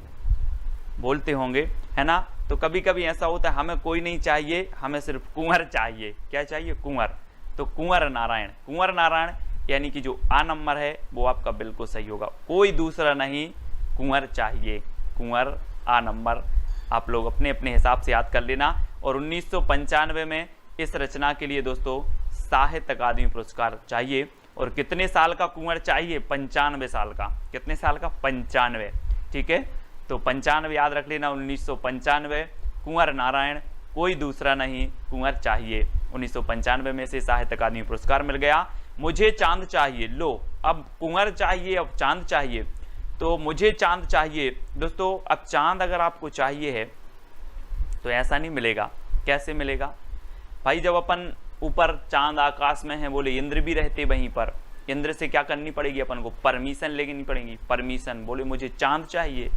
अब चाहिए तो ठीक है, और इंद्र को क्या कहते हैं? सुरेंद्र भी कहते हैं। इंद्र का पर्यायवाची होता है दोस्तों सुरेंद्र। क्या होता है? सुरेंद्र, है ना। तो अगर चांद चाहिए तो इंद्र की परमिशन लेना है, सुरेंद्र की परमिशन लेना है, तो सुरेंद्र वर्मा। मुझे चांद चाहिए, सुरेंद्र वर्मा की रचना है। कभी भी याद रख लेना, बहुत अच्छी रचना है, मुझे चांद चाहिए। और इसके लिए आपको सुरेंद्र की परमिशन लेनी पड़ेगी, इंद्र की परमिशन लेनी पड़ेगी, और डी नंबर आपका बिल्कुल सही हो जाएगा। ठीक, तो आपसे पहली बार आपसे पूछा जाता है, पहला प्रश्न पूछा जाता है कि अनुभव के आकाश में चांद की रचनाकार कौन है दोस्तों। तो 4 विकल्प हैं आपके, लीलाधर जगूड़ी, अरुण कमल, विनोद कुमार और मंगलेश डबराल। ये 4 में से 2 सेकंड में आपको बताना है दोस्तों। और किसी को अनुभव के आकाश में जाना है दोस्तों, तो उसका जुगाड़ करना पड़ता है। क्या करना पड़ता है? जुगाड़। अनुभव के आकाश में जाना है, अनुभव के आकाश में, है ना, चांद पर जाना है, तो क्या करना पड़ेगा? जुगाड़ करना पड़ेगा, यानी कि जगूड़ी। क्या हो जाएगा? जगूड़ी, लीलाधर जगूड़ी। अनुभव के आकाश में चांद पर अगर जाना है तो जुगाड़ करना होगा, मतलब अनुभव के आकाश में जो चांद के रचनाकार हैं वो कौन हो जाएंगे? लीलाधर जगूड़ी। ठीक है, ये चांद है दोस्तों, और ये अनुभव के आकाश का चांद है, और इस पर जाना है तो यहाँ से आपको जुगाड़ करना पड़ेगा। जुगाड़, राजस्थान में चलता है जुगाड़, है ना। और 1997 में दोस्तों इस रचना के लिए क्या मिला? साहित्य अकादमी पुरस्कार मिला है। ठीक है, अब आपकी अगर संतान बोले कि मुझे अनुभव के आकाश में चांद पर जाना है, तो आप जुगाड़ कर देना। ठीक है, संतान बोलेगी यानी कि 97। ठीक है, 97 में से साहित्य अकादमी पुरस्कार मिला है। ठीक है, ये चीज याद रखनी है दोस्तों। और अगला है नए इलाके में के रचनाकार कौन है? नए इलाके में दोस्तों, अब हमें नए इलाके में कमल खिलाना है। क्या खिलाना है? कमल खिलाना है। तो नए इलाके में की रचनाकार कौन होंगे? अब 2 सेकंड में आप उत्तर बता देना। मैंने थोड़ी सी आपको हिंट दे दी है कि नए इलाके में कमल खिलाना है, तो कौन होंगे? अरुण कमल। कौन होंगे? अरुण कमल इसके रचनाकार होंगे। और 1998 में इसे क्या मिलेगा दोस्तों? साहित्य अकादमी पुरस्कार। कब? 1998 में। अब कभी आपसे पूछा जाएगा नए इलाके में, बोले सर कमल खिलाना है, तो अरुण कमल। ठीक है, और 1998 में से कौन सा पुरस्कार मिलेगा? साहित्य अकादमी पुरस्कार मिलेगा। ठीक है, तो ये चीज आपको याद रखनी है। दीवार में एक खिड़की की रचनाकार कौन है दोस्तों? दीवार में एक खिड़की, है ना। तो इसको याद करना है कि कोई आपका विनोद नाम का मित्र है और विनोद के दीवार में एक खिड़की है। क्या कहोगे? विनोद के दीवार में एक खिड़की है, यानी कि दीवार में एक खिड़की के रचनाकार होंगे विनोद कुमार शुक्ल, यानी सी नंबर आपका बिल्कुल सही हो जाएगा, विनोद कुमार शुक्ल, दीवार में एक खिड़की। ठीक है। और इसका जो आपका साहित्य अकादमी पुरस्कार मिला वो कब मिला? 1999 में। ठीक है, याद रख लेना दोस्तों, दीवार में एक खिड़की है मतलब काय का फेर है, 99 का फेर है, इसलिए इस खिड़की को बंद करना है। ठीक है, तो दीवार में एक खिड़की, किसकी दीवार में? विनोद की दीवार में एक खिड़की है, मतलब 99 का फेर है। 99 हम बोलते हैं ना, 99 का आंकड़ा है। सचिन तेंदुलकर कई बार 99 पे आउट हुआ, 99 का कुछ तो आंकड़ा होगा ना, तो 1999 में इसे साहित्य अकादमी पुरस्कार मिला। ये चीज़ भी आपको देखनी है। अगला है दोस्तों, हम जो देखते हैं वो कैसा होता है? हम जो देखते हैं वो मंगल मंगल होता है ना। तो मंगलेश डबराल जी की रचना है, हम जो देखते हैं वो कैसा होता है? मंगल मंगल देखते हैं, है ना। कभी हमने अमंगल नहीं देखा, हम जो देखते हैं वो मंगल मंगल देखते हैं, और हम जो देखते हैं वो मंगल मंगल हो जाता है। तो हम जो देखते हैं कैसा देखना है? मंगल मंगल देखना है। मंगल मंगल हो जाए तो मंगलेश डबराल, यानी कि जो विकल्प नंबर आपका डी है वो बिल्कुल सही हो जाएगा। और 2000, जी हाँ दोस्तों, 2000 इसका सन है, 2000 में से साहित्य अकादमी पुरस्कार मिलेगा। और दोस्तों आपको कहीं 2000 रुपये मिल जाएं तो आपका तो मंगल मंगल हो जाएगा, है ना। बोले हम जो देखते हैं वो 2000 का नोट देखते हैं, और बोले मंगल मंगल हो जाता है ना। 2000 का नोट मिल जाए तो मंगल मंगल हो जाएगा, मंगल। डी नंबर आपका बिल्कुल सही होगा। कली कथा बाया बाईपास की रचनाकार कौन है दोस्तों? तो बताना है, 4 विकल्प हैं, 4 में से आपको बताना है। कली कथा बाया बाईपास, तो जल्दी से बताना है। ऐसे याद रखेंगे दोस्तों, कैसे याद रखेंगे कि अलका का पलका बाईपास में डला है और वहां पर क्या हो रही है? कथा हो रही है। ठीक है, अलका का पलका बाईपास में डला है और क्या हो रही है? कथा हो रही है। तो कली कथा बाईपास के रचनाकार कौन होंगे? अलका श्रावगी। ठीक है, अब याद रखेंगे, कभी नहीं भूलना है अलका का पलका कहाँ डला है? बाईपास में, और वहां पर क्या हो रही है? कथा हो रही है। सभी को सुनने जाना है। ठीक है, कली कथा बाया बाईपास अलका श्रावगी की रचना है, और 2001 में कब मिला इन्हें? 2001 में साहित्य अकादमी पुरस्कार मिला है। बहुत ही बढ़िया रचना है दोस्तों, कली कथा बाया बाईपास। ठीक है, तो इस प्रकार से ये तो सिर्फ मात्र याद करने का एक तरीका है, ट्रिक है, जिससे आपके माइंड में सेट हो जाए। ठीक है, बाकी कोई वास्तविकता से लेना देना नहीं रहता अपनी ट्रिक का। ठीक है, तो कली कथा बाया बाईपास की जो रचनाकार हैं वो अलका श्रावगी हैं, इतना आपको याद रखना। 2 पंक्तियों के बीच, दोस्तों आप लोग बोलते हो सर पंक्तियां याद करवा दो, पंक्तियां याद करवा दो, लेकिन मुझे पता है मैं क्यों नहीं करवाता। पंक्तियों में बड़ा जोश होता है। क्या होता है? 2 पंक्तियों के बीच बड़ा जोश होता है। बोलती हैं सर मेरी ट्रिक पहले बनवाओ, बोलती है मेरी ट्रिक पहली बनाओ। 2 पंक्तियों के बीच क्या है? जोश है। मेरी ट्रिक पहले बनाओ, मेरी ट्रिक पहले बनाओ। ठीक है, इसलिए मैं बना नहीं पा रहा हूँ। 2 पंक्तियां बोलती हैं, है ना। 2 पंक्तियों के बीच क्या है? जोश है। तो 2 पंक्तियों के बीच के रचनाकार कौन होंगे? राजेश जोशी। राजेश जोशी यानी कि जोश, है ना, राजेश जोशी। तो जोशी से क्या आएगा? जोश। और 2 पंक्तियों के बीच क्या है? जोश है ना। तो 7 नंबर आपका बिल्कुल सही होगा। और इसे 2002 में, अब 2 पंक्ति आ रही हैं दोस्तों, है ना, 2 पंक्ति आ रही हैं, तो 2002 में क्या मिलेगा? आगे पीछे, आगे 2 और पीछे 2। बोले ऐसा नंबर बताओ जिसमें आगे 2 और पीछे 2। बोले 2002।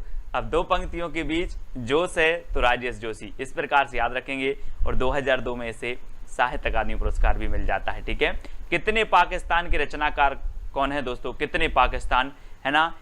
मैंने बोला कि पाकिस्तान है, बोले कितने पाकिस्तान है बता दो, मैं सभी जगह क्या खिला दूंगा? कमल खिला दूंगा, है ना। कमल खिला दूंगा, वहां के लोग अच्छे बन जाएंगे, है ना। तो कितने पाकिस्तान के रचनाकार कौन होंगे? कौन होंगे? कमल खिला दूंगा तो कमलेश्वर। कौन होंगे?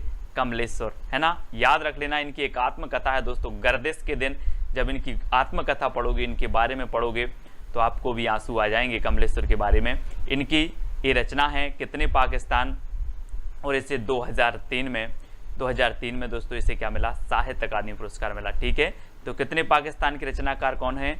बोले सर जितने भी पाकिस्तान हो, कितने पाकिस्तान है सब बता दो, मैं सभी के अंदर संस्कार भर दूंगा, कमल खिला दूंगा वहां पर। ठीक है, तो कमलेश्वर, कमल खिला दूंगा तो कमलेश्वर। ठीक है, अगला है दोस्तों दुष्चक्र में सृष्टा की रचनाकार कौन है? दोस्तों बहुत ही बढ़िया ट्रिक है कि जब दुष्चक्र का क्या आता है, दुष्चक्र का फेर आता है, दुष्चक्र का फेर आता है तो वीरान हो जाता है दोस्तों, है ना, वो जगह वीरान हो जाती है जब दुष्चक्र का फेर आता है।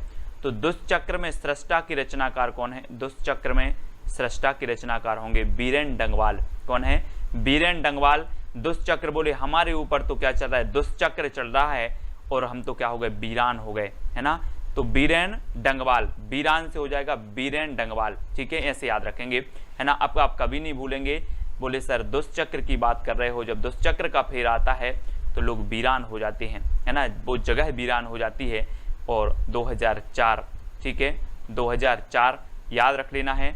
2004 में दुष्चक्र में सृष्टा, और 2004 में आपको पता है दोस्तों कि सुनामी आई थी, और सुनामी आई यानी कि दुष्चक्र, है ना, दुष्चक्र आया और वो जगह ही वीरान हो गई जहां जहां सुनामी आई। ठीक है, तो याद रखेंगे दुष्चक्र जब भी आता है तो वीरान, तो बीरेन डंगवाल की है।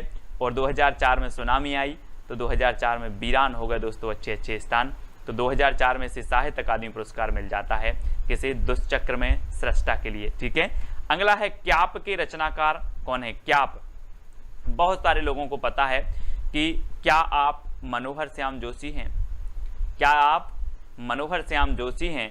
तो क्या आप, तो क्याप, है ना, क्याप, और आप हैं क्या, मनोहर श्याम जोशी। इनकी रचना है दोस्तों, इसे साहित्य अकादमी पुरस्कार मिला 2005 में। कब मिला? 5 में मिला।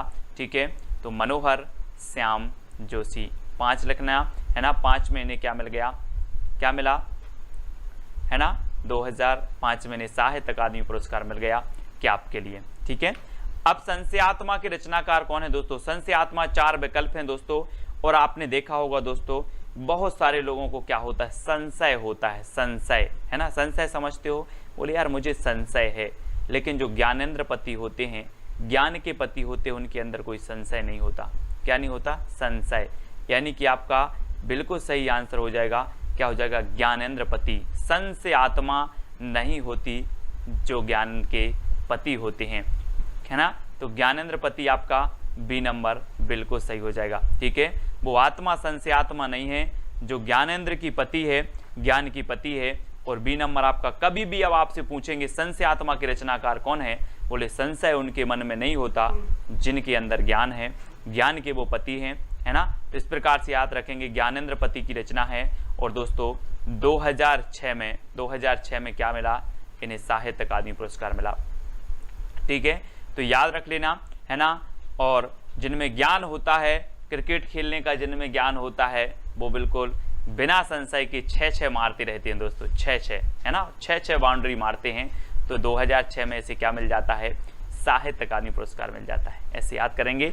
अगला है इन्हीं हथियारों से, इन्हीं हथियारों से क्या बोल देंगे, इन्हीं हथियारों से ना करके हम दोस्तों क्या बोलेंगे, इन्हीं हाथों से, इन्हीं हाथों से क्या हो जाएंगे, अमर हो जाएंगे। इन्हीं हाथों से अमर हो जाएंगे। तो इन्हीं हाथों से ये रचना किसकी होगी, अमर हो जाएंगे तो अमरकांत। ठीक है, इन्हीं हाथों से अमर हो जाएंगे, यानी कि अमरकांत की रचना है। और विकल्प नंबर जो सी है आपका, वो बिल्कुल सही हो जाएगा, अमरकांत। ठीक है, इन्हीं हाथों से क्या हो जाएंगे, अमर हो जाएंगे। और 2007 में, है ना दोस्तों, और साथ में अमर होना है ना, सभी को साथ में अमर हो जाना, कोई भाग नहीं जाना, है ना। नहीं तो बोले सर मैं पहले अमर हो जाऊंगा बाद में हो जाना, है ना, साथ में अमर होना है।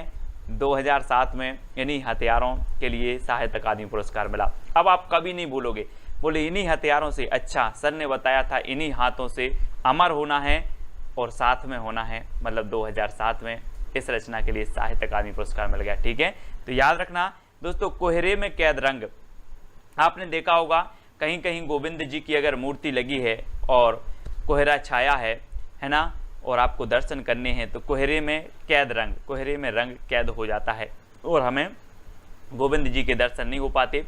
तो गोविंद मिश्र की ये रचना है कोहरे में कैद रंग। फिर आप क्या बोलोगे कि गोविंद जी की जो मूर्ति है कोहरे में कैद रंग हो गई, कोहरे में कैद रंग गोविंद मिश्र, इस प्रकार से याद रखेंगे, ठीक है। और इसे 2008 में क्या मिला दोस्तों, साहित्य अकादमी पुरस्कार मिला, ठीक है। कोहरे में कैद रंग गोविंद मिश्र, है ना, याद रखेंगे गोविंद मिश्र।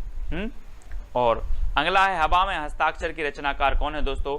और दोस्तों आपने पढ़ा होगा, 2 सेकंड में आप अपने उत्तर को तो चयन करते रहें, कमेंट में उत्तर बताते रहें, ठीक है। हवा में हस्ताक्षर दोस्तों आपको पता है कि जो कैलाश पर्वत है वहां शंकर जी गए थे तपस्या करने, पता है आपको, पता है। और ये कैलाश पर्वत इतना ऊंचा है, इतना ऊंचा है दोस्तों कि हवा में हस्ताक्षर करता है। कौन, कैलाश पर्वत। तो कैलाश से क्या बनेगा, कैलाश वाजपेयी, कैलाश वाजपेयी। हवा में हस्ताक्षर करते हैं कौन, कैलाश पर्वत। तो इतना याद रख लेना, हवा में हस्ताक्षर कौन करता है, कैलाश पर्वत। तो कैलाश से आपका बनेगा कैलाश वाजपेयी की रचना होगी हवा में हस्ताक्षर, ठीक है। हवा में हस्ताक्षर कैलाश वाजपेयी। अब आप कभी नहीं बोलोगे, मैं बोलूंगा हवा में हस्ताक्षर किसकी रचना है, बोले सर आपने ही तो बताया था कि हवा में हस्ताक्षर करता है कैलाश पर्वत, तो कैलाश वाजपेयी होंगे, है ना। और 2009, ठीक है, 2009 में क्या हुआ, इस रचना को साहित्य अकादमी पुरस्कार मिला।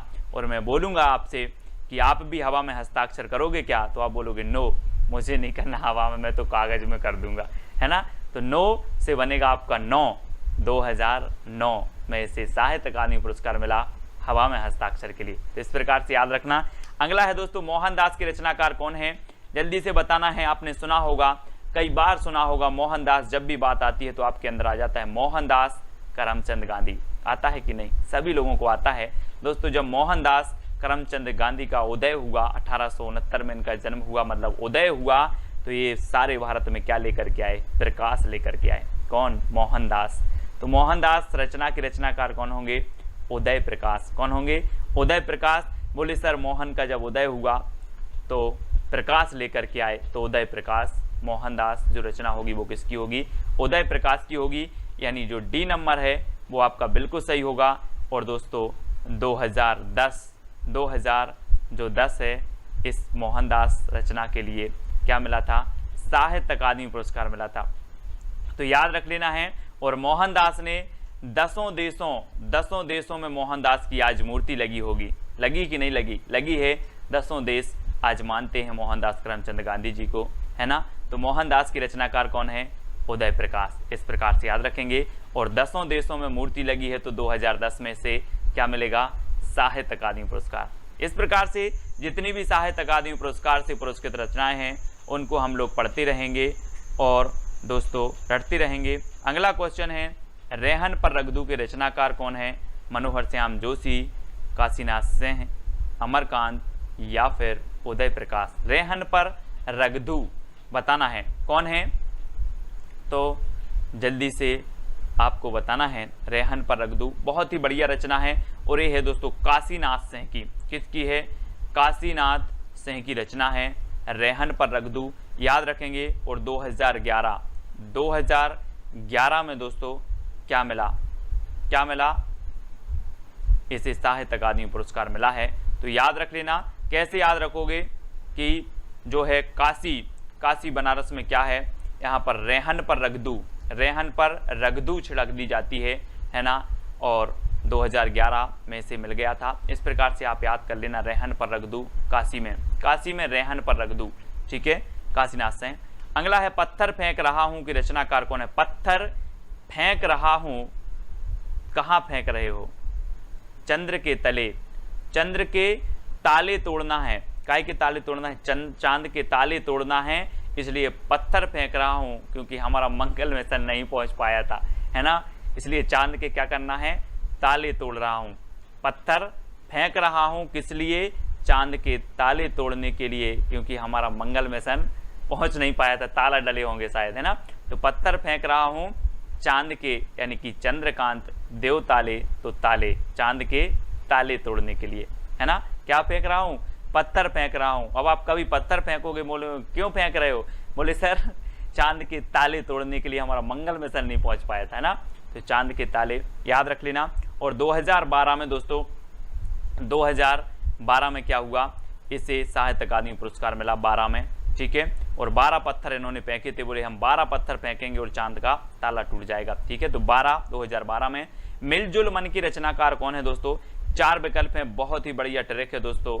जिसका मन मृदुल होता है, कैसा होता है? मृदुल होता है, वो मिलजुल कर रहता है, और जिसका मन कठोर होता है वो मिलजुल कर नहीं रहता है ना। तो मृदुल मन सभी को बना के रखना है ना, ताकि सभी लोग मिलजुल कर रहें।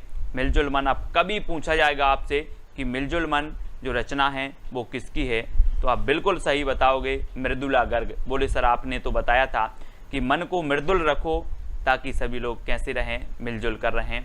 तो मृदुला गर्ग यानी कि जो सा नंबर है वो आपका बिल्कुल सही होगा। और 2013 है ना, 2013 में से साहित्य अकादमी पुरस्कार मिला है ना। तो कभी पूछ लेना अपने जितने भी साथी हैं कि तेरा मन मृदुल है कि नहीं।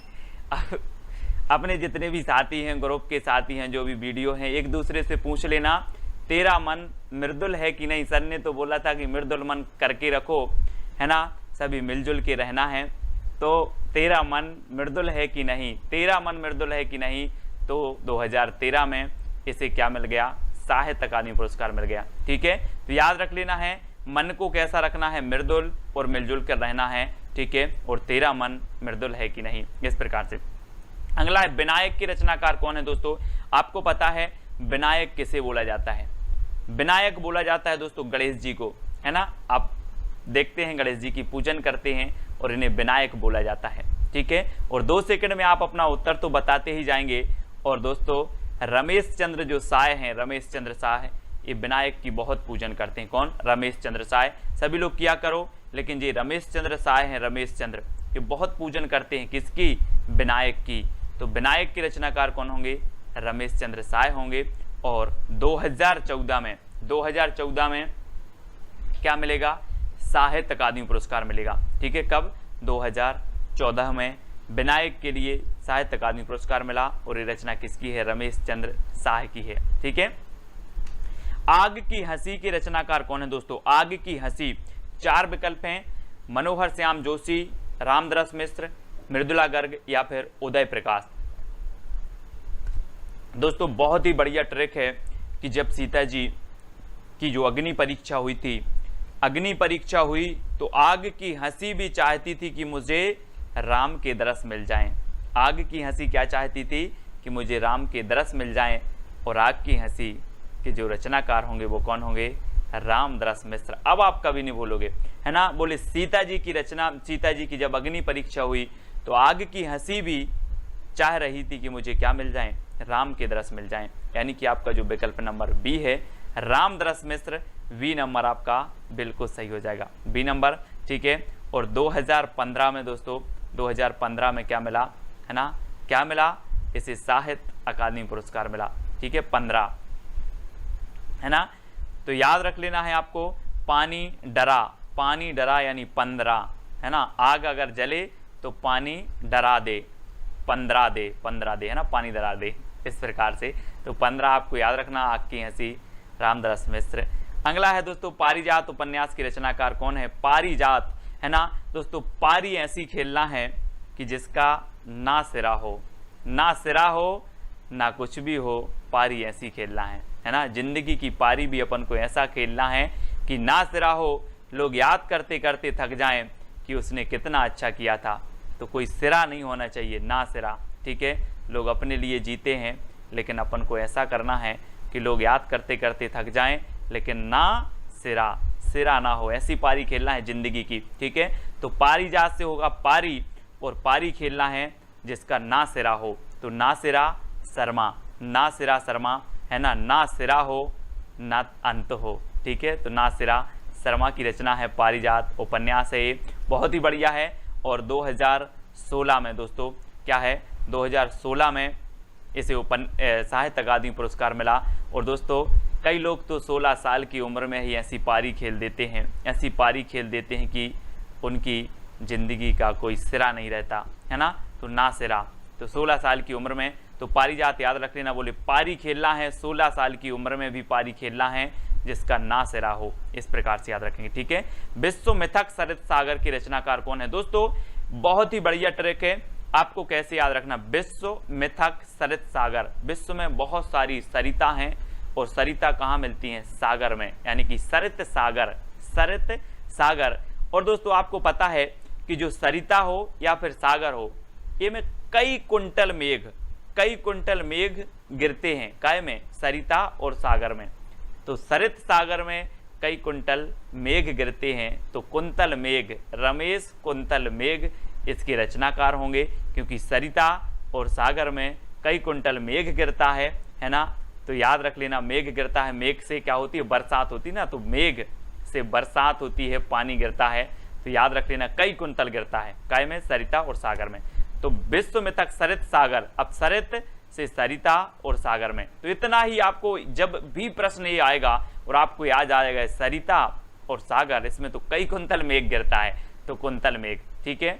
और 2017 में दोस्तों क्या हुआ, 2017 में इसे मिल गया साहित्य अकादमी पुरस्कार, ठीक है, ये चीज आपको याद रखना है, ठीक है। अगला है दोस्तों पोस्ट बॉक्स नंबर 203 की रचनाकार कौन है, बहुत ही बढ़िया रचना है ना, और कई बार पूछी जाती है दोस्तों। आप लोग क्या करते हो, पोस्ट बॉक्स करते हैं कि नहीं, है ना, मैंने पोस्ट बॉक्स कर दिया है यार, आप लोग बोलते हो पोस्ट बॉक्स, और पोस्ट बॉक्स नंबर 203 का हमें क्या बनाना है, चित्र बनाना है। पोस्ट बॉक्स 203 का क्या बनाना है, चित्र बनाना है। तो पोस्ट बॉक्स नंबर 203 के रचनाकार कौन होंगे, चित्रा मुदगल। यहाँ पर देखो ये पोस्ट बॉक्स नंबर 3 है ना, और ये किसकी है, चित्रा मुदगल की है, और हमें पोस्ट बॉक्स नंबर 203 का क्या बनाना है, चित्र बनाना है, चित्र, तो चित्रा मुदगल, ठीक है। और 2018 में दोस्तों, 2018 में क्या हो गया, इस रचना के लिए साहित्य अकादमी पुरस्कार मिल गया 2018 में, ठीक है। तो इसको याद रखेंगे, बोले पोस्ट बॉक्स नंबर 203 का हमें चित्र बनाना है, तो चित्रा मुदगल 2018 में से साहित्य अकादमी पुरस्कार भी मिल जाएगा। अगला है छीलते हुए अपने को की रचनाकार कौन है, छीलते हुए अपने को। आपको पता है दोस्तों कि किशोर जो होते हैं, किशोर, आपके घर में भी किशोर होते, वो तो छीलते रहते पापा को, 50 का दे दो, 100 का दे दो, छीलते रहते हैं, कौन, किशोर, किशोर। तो नंद किशोर आचार्य, नंद किशोर, है ना, नंद होते हैं, बोले मेरा नंद है, छोटा सा नंद है, किशोर है, और वो पापा को क्या कहता है, छीलता रहता है, कभी 50 दे दो, कभी 5 दे दो, कभी 10 दे दो, छीलते हुए अपने को, कौन, किशोर। तो नंद किशोर आचार्य की रचना है ना, और इसे 2019 में दोस्तों क्या मिला, साहित्य अकादमी पुरस्कार मिला। ये चीज आपको याद रखनी है, कभी भी पूछा जाएगा, बोले छीलते हुए अपने को, कौन, किशोर, नंद किशोर आचार्य, ठीक है। और 2019 में इसे साहित्य अकादमी पुरस्कार मिल गया। और हिंदी की रचनाकार, तो जल्दी से हमें बताना है कि ये जो भारत के भाषा परिवार और हिंदी के रचनाकार, इसके जो रचनाकार है मतलब वो कौन है, ये चीज़ हमें बतानी है। और इस रचना को सबसे पहले व्यास सम्मान मिला था, और ये रचना किसकी है दोस्तों, है ना, व्यास सम्मान वाले इन्होंने सोचा होगा कि सबसे पहले जो दिया जाए वो भारत के भाषा परिवार के लिए दिया जाए, है ना। और इसके रचनाकार है डॉक्टर रामविलास शर्मा। और 1 नंबर यहाँ पर आपका बिल्कुल सही होगा। और 1991 में, जी हाँ दोस्तों, 1991 में इस रचना के लिए क्या मिला, व्यास सम्मान मिला। अब ये चीज़ आपको याद रखनी है कि भारत के भाषा परिवार और हिंदी, इसके लिए व्यास सम्मान कब मिला, 1991 में मिला। और ये रचना किसकी है, तो ये डॉक्टर रामविलास शर्मा की है, ये चीज़ भी याद रखनी है, ठीक है। अब कैसे याद रखोगे इसको, ऐसे याद रखना है कि सबसे पहले सोचा होगा कि हिंदी भाषा, भारत के भाषा जो परिवार हैं उनको दे दिया जाए, बाकी तो फिर इन भाषाओं में रचित रचनाओं को देना ही है। तो भारत के भाषा परिवार और हिंदी एक रचना है रामविलास शर्मा की, उसको दे दिया गया, ठीक है। अगला देख लो दोस्तों, नीला चांद। नीला चांद मैंने आपको कई बार बताया है, आपने शंकर जी की मूर्ति देखी होगी, शंकर जी की फोटो देखी होगी, देखी है। और यहाँ पर शंकर जी की यहाँ पर क्या है, नीला चांद रहता है, चांद रहता है ना यहाँ पर, चांद, तो हम बोलेंगे कि वो क्या है, नीला चांद, है ना। और नीला चांद किसके मस्तिष्क पर है, शंकर जी के, है ना, शिव जी के। तो ये नीला चांद रचना किसकी होगी, शिव प्रसाद सिंह की, है ना, शिव प्रसाद सिंह की रचना होगी दोस्तों। और आपको पता है कि इसके लिए साहित्य अकादमी पुरस्कार भी मिला 1990 में, 1990 में साहित्य अकादमी पुरस्कार मिला। और 1992 में इसे व्यास सम्मान भी मिल गया। 90 में नीला चांद के लिए साहित्य अकादमी पुरस्कार और 92 में व्यास सम्मान मिला। आपने याद कैसे किया? याद कैसे किया कि जो नीला चांद है, नीला चांद यानी कि चांद शिव जी के मस्तिष्क पर है, ये रचना हो जाएगी शिव प्रसाद सिंह की, ठीक है। और इसे 90 में साहित्य अकादमी और 92 में व्यास सम्मान भी मिला, ठीक है। और आपको पता है दोस्तों, शिव का बाण तोड़ा था किसने? राम जी ने। तो 92 में व्यास सम्मान इन्हें मिल जाएगा, व्यास सम्मान, ठीक है। तो ये दोनों रचनाएं आपको याद रखनी है, दोनों पुरस्कार इस रचना के लिए आपको याद रखनी है, ठीक है। अगला है मैं वक्त के हूँ सामने। मैं वक्त के हूँ सामने की रचनाकार कौन है? मैंने आपको कई बार बताया है कि अगर आप वक्त के सामने आ जाओ कभी तो गिर जाना।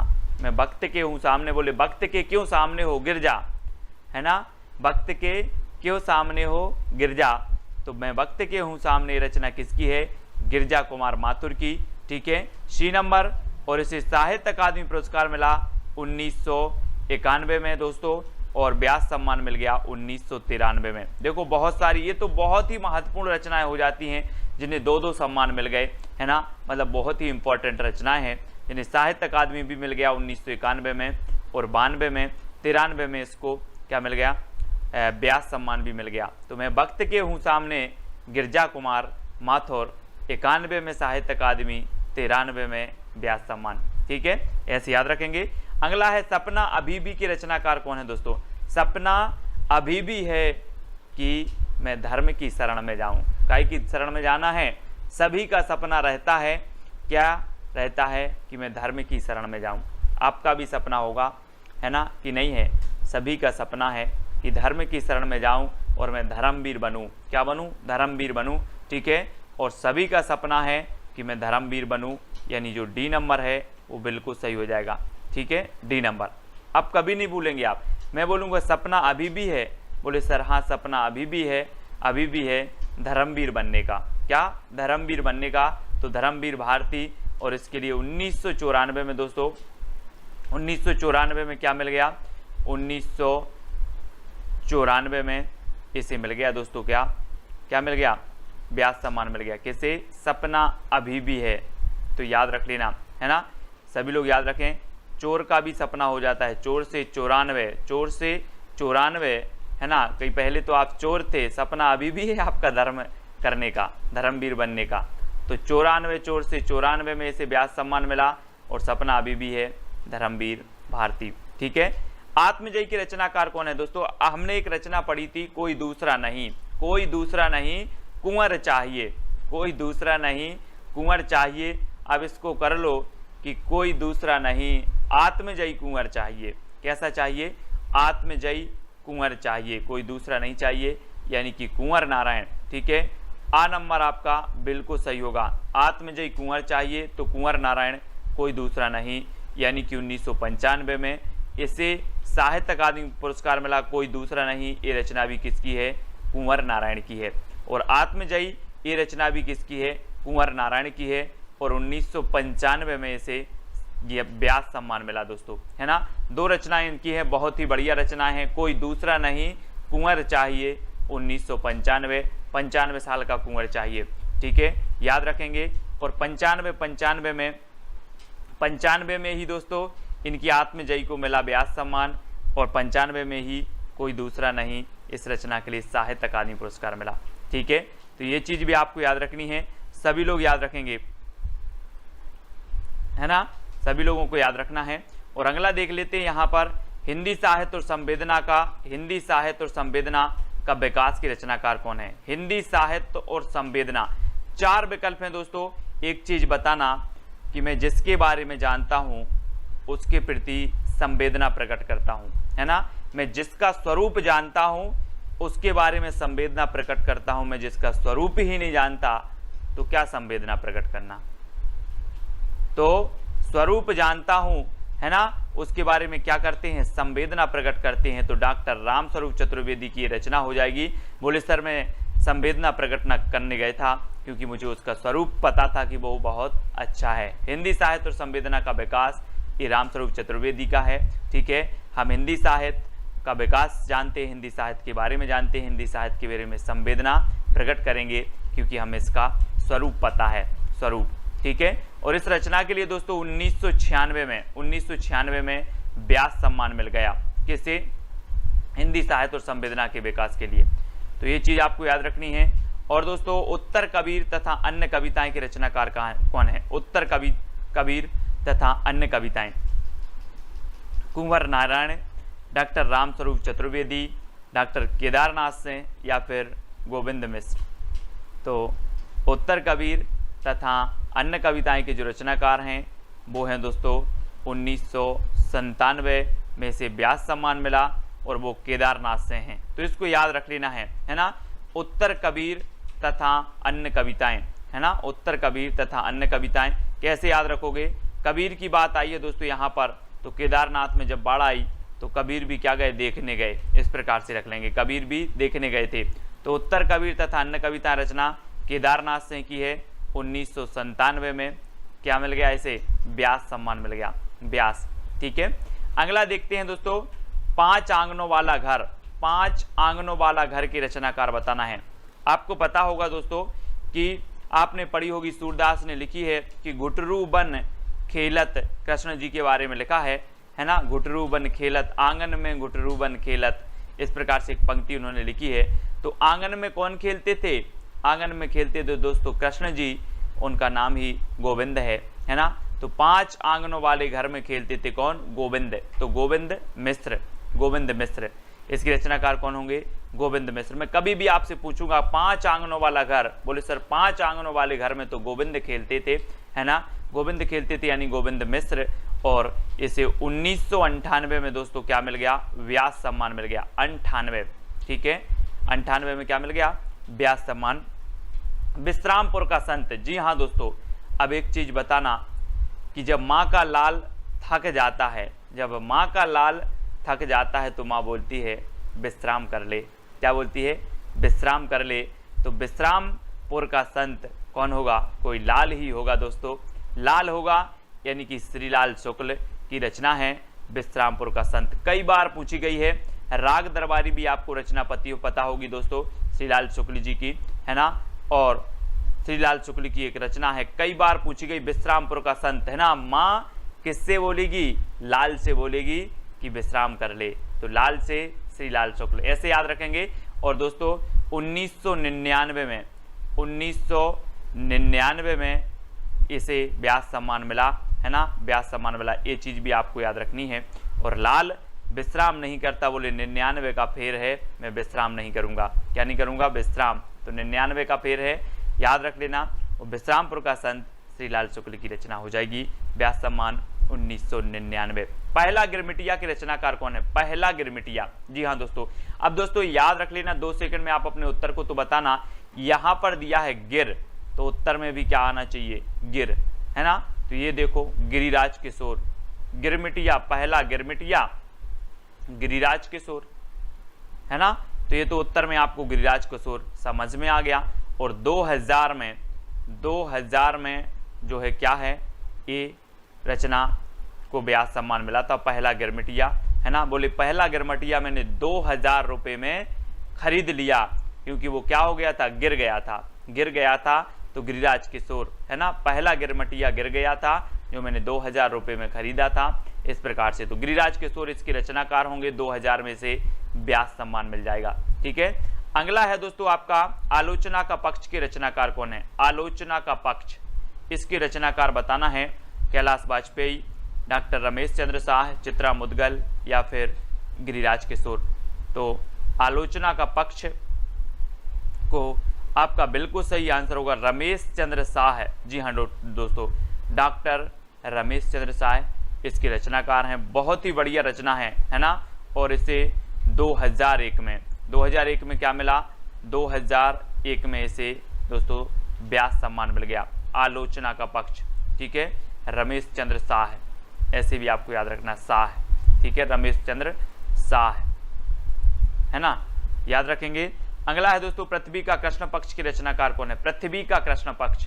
दोस्तों पृथ्वी पर चाहे कृष्ण पक्ष हो चाहे शुक्ल पक्ष हो, लेकिन शंकर जी ने तो अपना जो तपस्या की वो कहाँ पर की? कैलाश पर्वत पर। कैलाश पर्वत पर बोले कि पृथ्वी पर चाहे शुक्ल पक्ष हो चाहे कृष्ण पक्ष हो, मैं तो अब कैलाश पर्वत पर तपस्या कर रहा हूँ। ठीक है, तो पृथ्वी के कैलाश पर्वत पर तपस्या की श्री कृष्ण ने और चाहे कृष्ण पक्ष हो या शुक्ल पक्ष, कैलाश पर्वत पर ही की तो कैलाश वाजपेयी। पृथ्वी का कृष्ण पक्ष कैलाश पर्वत पर, यानी कि कैलाश वाजपेयी, है ना। याद रखेंगे इस प्रकार से कि पृथ्वी का कृष्ण पक्ष कैलाश पर्वत पर, है ना, तो कैलाश वाजपेयी रचनाकार हो जाएंगे। और 2002 में से क्या मिल गया, इसे मिल गया व्यास सम्मान 2002 में, ठीक है, याद रखना, है ना। अब आप बोलोगे सर एक कैलाश पर्वत शंकर जी गए थे, एक आध और होता, 2 होते 2 तो मैं भी चला जाता, है ना, तो 2 होते तो 2002 कैलाश वाजपेयी की रचना पृथ्वी का कृष्ण पक्ष को इसे व्यास सम्मान से सम्मानित किया गया। अब दोस्तों अगला बताना है आपको, आबा के रचनाकार कौन है। आबा, कैलाश वाजपेयी, डॉक्टर रमेश चंद्र शाह, चित्रा मुदगल या फिर गिरिराज किशोर। 2 दिए जाते सेकंड, 2 सेकंड आपको दिए जाते हैं दोस्तों। आबा से आपको नहीं लग रहा, आमा, आमा, आबा, आबा, और आबा का हमें क्या बनाना है, चित्र बनाना है। मैं आपसे बोलूं आमा का चित्र बना देना, आमा, ठीक है, आमा, आम या आमा या आबा, इस प्रकार से। तो इसका क्या बनाना है, हमें चित्र बनाना है, चित्र, ठीक है। तो चित्र बनाना है आबा का, तो चित्रा मुदगल, आबा की रचना, आबा जो रचना है वो किसकी है, चित्रा मुदगल की, क्योंकि आबा का हमें क्या बनाना है, चित्र बनाना है। और इसे 2003 में क्या मिला दोस्तों, व्यास सम्मान मिल गया। और चित्र आपको कितने बनाने हैं, 3 चित्र बनाना है आबा के, 3 चित्र बनाना है, तो चित्रा मुदगल, और 3 बनाना है तो 2003 में इसे व्यास सम्मान से सम्मानित किया गया। अगला देख लेते हैं दोस्तों, कठगुलाब के रचनाकार कौन है। 4 विकल्प हैं, 2 सेकंड में आप अपने उत्तर का चयन करेंगे। और एक चीज बताएंगे दोस्तों कि जो गुलाब होता है, गुलाब वो कैसा होता है, कठोर होता है कि मृदुल होता है, जल्दी से बताएं, है ना। गुलाब की पहचान दोस्तों मृदुल से की जाती है, यानी कि बहुत मलिन, है ना, बहुत मृदुल है। तो गुलाब आया यहाँ पर, कठगुलाब, और ये रचना हो जाएगी किसकी, मृदुला गर्ग, है ना, मृदुला गर्ग, ठीक है, तो याद रख लेना। और 2004 में दोस्तों, 2004 में क्या मिला, इसे व्यास सम्मान मिला। और आप 1 नहीं, 2 नहीं, 3 नहीं, 4 लोगों को भी गुलाब दोगे तो उनका मन कैसा हो जाएगा, मृदुल हो जाएगा, मृदुल हो जाएगा, ठीक है। 4 को नहीं देना है, देना तो एक ही को है, ठीक है। लेकिन अगर आप 4 को गुलाब दोगे तो क्या हो जाएगा, मन मृदुल हो जाएगा। और 2004 में इसे व्यास सम्मान मिला। ऐसे भी याद रखना कि सर मैंने गुलाब दिया 4 लोगों को और 4 लोगों का मन मृदुल हो गया, ठीक है। तो 4 में मृदुला गर्ग की कठगुलाब रचना को कथा सतीसर, जी हाँ दोस्तों, कथा सतीसर की रचनाकार बताना है। और आपने सुना होगा दोस्तों, इतिहास में आप पढ़ते हो, हमने ऐसी कई चांद सी रानियों का, चांद सी चेहरे वाली रानियों का क्या सुनी है, सती होने की कथा सुनी है कि नहीं सुनी है, बिल्कुल सुनी है। अब आप नहीं बताएंगे कि नहीं सुनी, जौहर आपने सुनी होगी, सती हो गई बोले, है ना। ऐसी चांद सी रानी थी, क्या हो गई, सती हो गई, उनकी कथा आज हम सुनते हैं, है ना। तो कथा सतीसर, कथा सती की, कौन सी सती की, जिनके चेहरे चांद से थे, है ना, जो चांद से चेहरे वाली थी, तो चंद्रकांता, चंद्रकांता, है ना, याद रख लेंगे।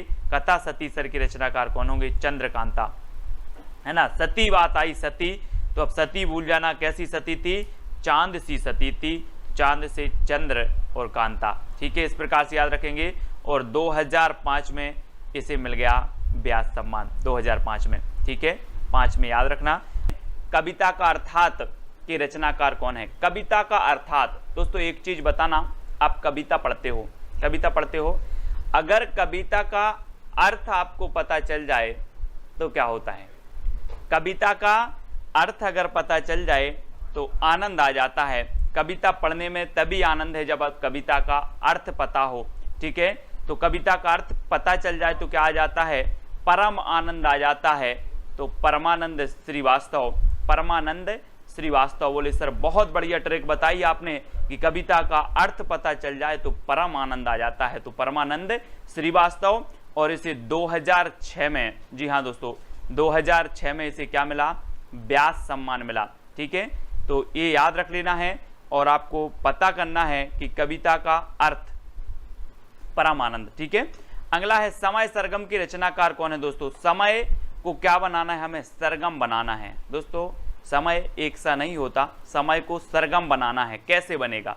समय सरगम की रचनाकार बताना। यहाँ पर 2 सेकंड में आपका समय है। और दोस्तों अगर आपके साथ कृष्ण आ जाएं, आपके साथ कृष्ण आ जाएं तो आपका समय क्या होगा? सामान्य नहीं रहेगा, सरगम बन जाएगा। कैसा बन जाएगा? सरगम बन जाएगा। अगर आपके साथ कृष्ण आ जाएं तो आपका समय सरगम बन जाएगा। तो कृष्णा सोबती की रचना है कौन सी? समय सरगम। समय सरगम याद रख लेना। अब आप कभी नहीं भूलोगे, आपसे पूछा जाएगा कि समय सरगम की रचनाकार कौन है? बोले समय को सरगम बनाना है तो कृष्ण की जयकार करो, है ना, कृष्ण के दरबार में जाओ, कृष्ण की शरण में जाओ। तो इस प्रकार से कृष्णा सोबती जी की ये रचना है। और इसे 2007 में, जी हाँ दोस्तों, 2007 में व्यास सम्मान मिला। इसलिए कृष्ण को साथ में लेकर चलना है, कृष्ण के साथ में चलना है। ठीक है, याद रख लेना, कृष्ण को मन में साथ में रखना है। तो साथ में रखना है तो साथ में इसे व्यास सम्मान भी मिल जाता है। ठीक है, अगला है एक कहानी यह भी। एक कहानी यह भी की रचनाकार कौन है? मैंने आपको याद करवाया था दोस्तों कि कोई भंडारे में जाता है, आप लगे भंडारे होते हैं, भंडारे में अगर कुछ हो गया, लड़ाई हो गई, तो बोले एक कहानी यह भी बन गई। अब एक कहानी यह भी काय में? भंडारे में। एक कहानी यह भी भंडारे में। तो मन्नू भंडारी की रचना है कौन सी? एक कहानी यह भी, यानी कि आपका जो विकल्प नंबर सी है वो बिल्कुल सही हो जाएगा। और 2008 में इसे व्यास सम्मान मिला, है ना। और आपका कोई 8 साल का बच्चा भंडारे में जाता है और लड़ाई हो जाती है तो एक कहानी यह भी, याद रखेंगे, आप कभी नहीं भूलोगे। आप एक कहानी यह भी, मन्नू भंडारी। दोस्तों आपको बताना, इन्हीं हथियारों से मैंने आपको याद करवाई थी, इसे साहित्य अकादमी पुरस्कार भी मिला है इस रचना के लिए। आपको बताना ये किसकी रचना है। 2 सेकंड दिए जाते हैं और मैं आपको ट्रिक बताता हूं। इन्हीं हथियारों से, अब यहां पर कर दूं, इन्हीं हाथों से, इन्हीं हाथों से हमें क्या होना है? अमर हो जाना है। इन्हीं हाथों से अमर हो जाना है। तो इन्हीं हथियारों से या हाथों से जो रचना होगी वो किसकी होगी? अमर हो जाना है तो अमरकांत की। ठीक है, अमरकांत, यानी आपका डी नंबर बिल्कुल सही होगा। और दोस्तों 2007 में इसे साहित्य अकादमी पुरस्कार मिला और 2009 में इसे व्यास सम्मान भी मिला। बहुत ही बढ़िया रचना है, कई बार पूछी गई है ना। आपसे पूछा जाएगा इन्हीं हथियारों से, बोले हाँ, इन्हीं हाथों से, हथियारों से हमें अमर हो जाना है, अमर। ठीक है, और दोस्तों 7 में साहित्य अकादमी और 9 में व्यास सम्मान इसे मिला है इन्हीं हथियारों से। ठीक है, फिर भी कुछ रह जाएगा, फिर भी कुछ रह जाएगा। कहाँ पर? इस विश्व में फिर भी कुछ रह जाएगा। कोरोना चल रहा है दोस्तों, फिर भी कुछ रह जाएगा, है विश्व में। आपको क्या लग रहा है? फिर भी कुछ रह जाएगा। कहाँ पर? विश्व में। विश्व में तो विश्वनाथ तिवारी, विश्वनाथ तिवारी, ये नंबर आपका बिल्कुल सही होगा। फिर भी कुछ रह जाएगा विश्व में। और 2010 में इसे सम्मान मिला है, कौन सा? व्यास सम्मान। विश्व में फिर भी कुछ रह जाएगा, ऐसे कर लेंगे, विश्व में फिर भी कुछ रह जाएगा, 2010 व्यास सम्मान। ठीक है, आम के पत्ते के रचनाकार तो कौन है दोस्तों? आम के पत्ते, आम के पत्ते बताना है इसके रचनाकार कौन है। और 4 विकल्प हैं। और आपने देखा होगा दोस्तों, जब कथा होती ना, कथा होती है, राम कथा हो रही, बोले राम कथा हो रही है, और आप देखते हैं दरबार में आम के पत्ते लगाते इस प्रकार से माला बना के, है ना। आम के पत्ते भी सोचते हैं कहीं राम के दरस हो जाएं, है ना। क्या सोचते हैं? आम के पत्ते भी सोचते हैं राम के दरस हो जाएं। तो आम के पत्ते के रचनाकार कौन होंगे? रामदरस मिश्र। रामदरस मिश्र, यानी कि जो आपका वी नंबर है वो बिल्कुल सही हो जाएगा, है ना। आम के पत्ते क्या कल्पना करते हैं? राम के दरस हो जाएं। दोस्तों ये चीज़ आप कभी को मिल जाए, बोले आम के पत्ते करते हैं, तो कभी कल्पनात्मक कहानी बना के, कविता बना के आपको पेश कर देगा। तो आम के पत्ते क्या सोचते हैं? राम के दरस मिल जाएं। और 2011 में इसे व्यास सम्मान मिल गया आम के पत्ते के लिए। बहुत ही बढ़िया रचना है, कई बार पूछी भी गई है। अगला है ना भूतो ना भविष्यति। हम बोलते ना कि ना भूत में हुआ है ना भविष्य में होगा, वैसा हो गया है। ना भूतो ना भविष्यत की रचनाकार कौन होंगे? तो 4 विकल्प हैं दोस्तों, और आपका बिल्कुल सही आंसर होगा नरेंद्र कोहली, है ना। कोहली क्रिकेट टीम के हैं, कप्तान हैं, और इन्होंने ऐसा कर दिया कि ना भूत में हुआ और ना भविष्य में, है ना। ना भूतो ना भविष्य, बोले इंडिया टीम को ऐसा कप्तान ना भूत में मिला ना भविष्य में, तो ना भूतो न भविष्यत, ये कौन हो जाएंगे? नरेंद्र कोहली। कोहली याद रख लेना, कोहली, नरेंद्र कोहली इसके रचनाकार हैं। और 2012 में क्या मिल गया?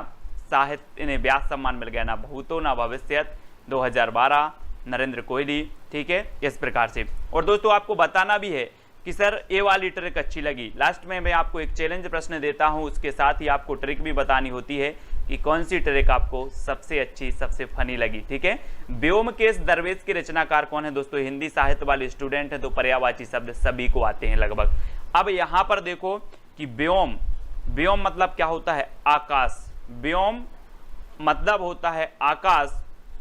और दोस्तों एक चीज बताना कि जो ये आकाश है हमारे भारत में बस है कि अमेरिका में भी है? सब जगह है ना पूरे विश्व में, कि नहीं बोले अमेरिका में नहीं है सर आकाश, तो भारत में बस है। पूरे विश्व में आकाश है। और व्योम मतलब होता है आकाश, तो व्योमकेश दरवेश ये रचना किसकी होगी? व्योमकेश दरवेश ये रचना बतानी है, और ये रचना होगी विश्वनाथ त्रिपाठी की, है ना। विश्व में क्या है? व्योम फैला है, व्योम यानी कि आकाश फैला है, तो विश्वनाथ त्रिपाठी इसके रचनाकार होंगे। और 2013 में क्या है? इसे व्यास सम्मान मिला है। ठीक है, व्यास सम्मान तो याद रख लेना है। और 13 व्यास पूछ लेना आकाश से कि 13 व्यास कितना है, 13 व्यास कितना है, क्योंकि आकाश है दोस्तों, आकाश, और इसका ये व्यास देखना है। यहाँ से आप लेते हो यहाँ तक त्रिज्या, और जब ये यहाँ तक पहुँच जाते तो इसे व्यास कहते, व्यास। और इसे पूछ लेना कि 13 व्यास क्या है। 13 से 2013 और व्यास सम्मान मिल गया व्योमकेश दरवेश को। विश्वनाथ त्रिपाठी इसके रचनाकार हैं। ठीक है, प्रेमचंद्र की कहानियों का काल क्रमानुसार अध्ययन के रचनाकार कौन है? दोस्तों बहुत सारे किशोर बोलते हैं, बहुत सारे किशोर बोलते हैं कि सर प्रेमचंद की कहानियों का क्रमबद्ध अध्ययन करवाओ, क्रमबद्ध अध्ययन करवाओ, बहुत सारे किशोर बोलते हैं। तो कौन होंगे प्रेमचंद की कहानियों का काल क्रमानुसार अध्ययन? कौन होंगे रचनाकार? किशोर बोलते हैं तो कमल किशोर गोयनका, कमल किशोर गोयनका। ठीक है, अब कभी नहीं भूलना 2014 में इसे व्यास सम्मान दिया गया किसे? प्रेमचंद की कहानियों का काल क्रमानुसार अध्ययन के लिए, और ये रचना है कमल किशोर गोयनका। और बहुत सारे किशोर बोलते हैं कि क्रमबद्ध अध्ययन करवाओ सर प्रेमचंद की कहानियों का क्रमबद्ध अध्ययन, है ना, तो कमल किशोर। अगला है क्षमा के रचनाकार कौन है? दोस्तों 4 विकल्प हैं। और दोस्तों आपको पता होगा, शायद आपने जैन धर्म पढ़ा होगा, जैन धर्म में एक धर्म होता है क्षमा धर्म, क्षमा धर्म होता है ना। कहते हैं कि क्षमा धर्म सबसे बड़ा धर्म है, और क्षमा कौन से धर्म में होता है? जैन धर्म में होता है। तो अब क्षमा धर्म का पालन कोई जैन ही करेगा, तो सुनीता जैन, है ना। ये रचना है सुनीता जैन की, और एक खंड काव्य है, ये चीज़ भी याद रखनी। और 2015 में क्या मिला?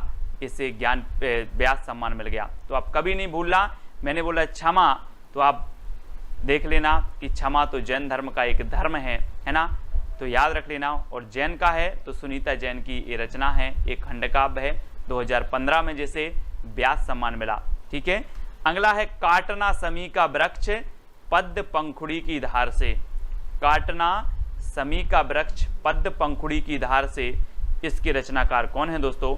तो याद रख लेना है। अब यहां से एक चीज कर देना, काटना समी का स्वर, काटना समी का सुर पद्म पंखुड़ी की धार से, ऐसे याद करना है। काटना समी का सुर पंखुड़ी की धार से, काटना समी का सुर पंखुड़ी की धार से, तो सुर से हो जाएंगे आपके सुरेंद्र वर्मा, है ना।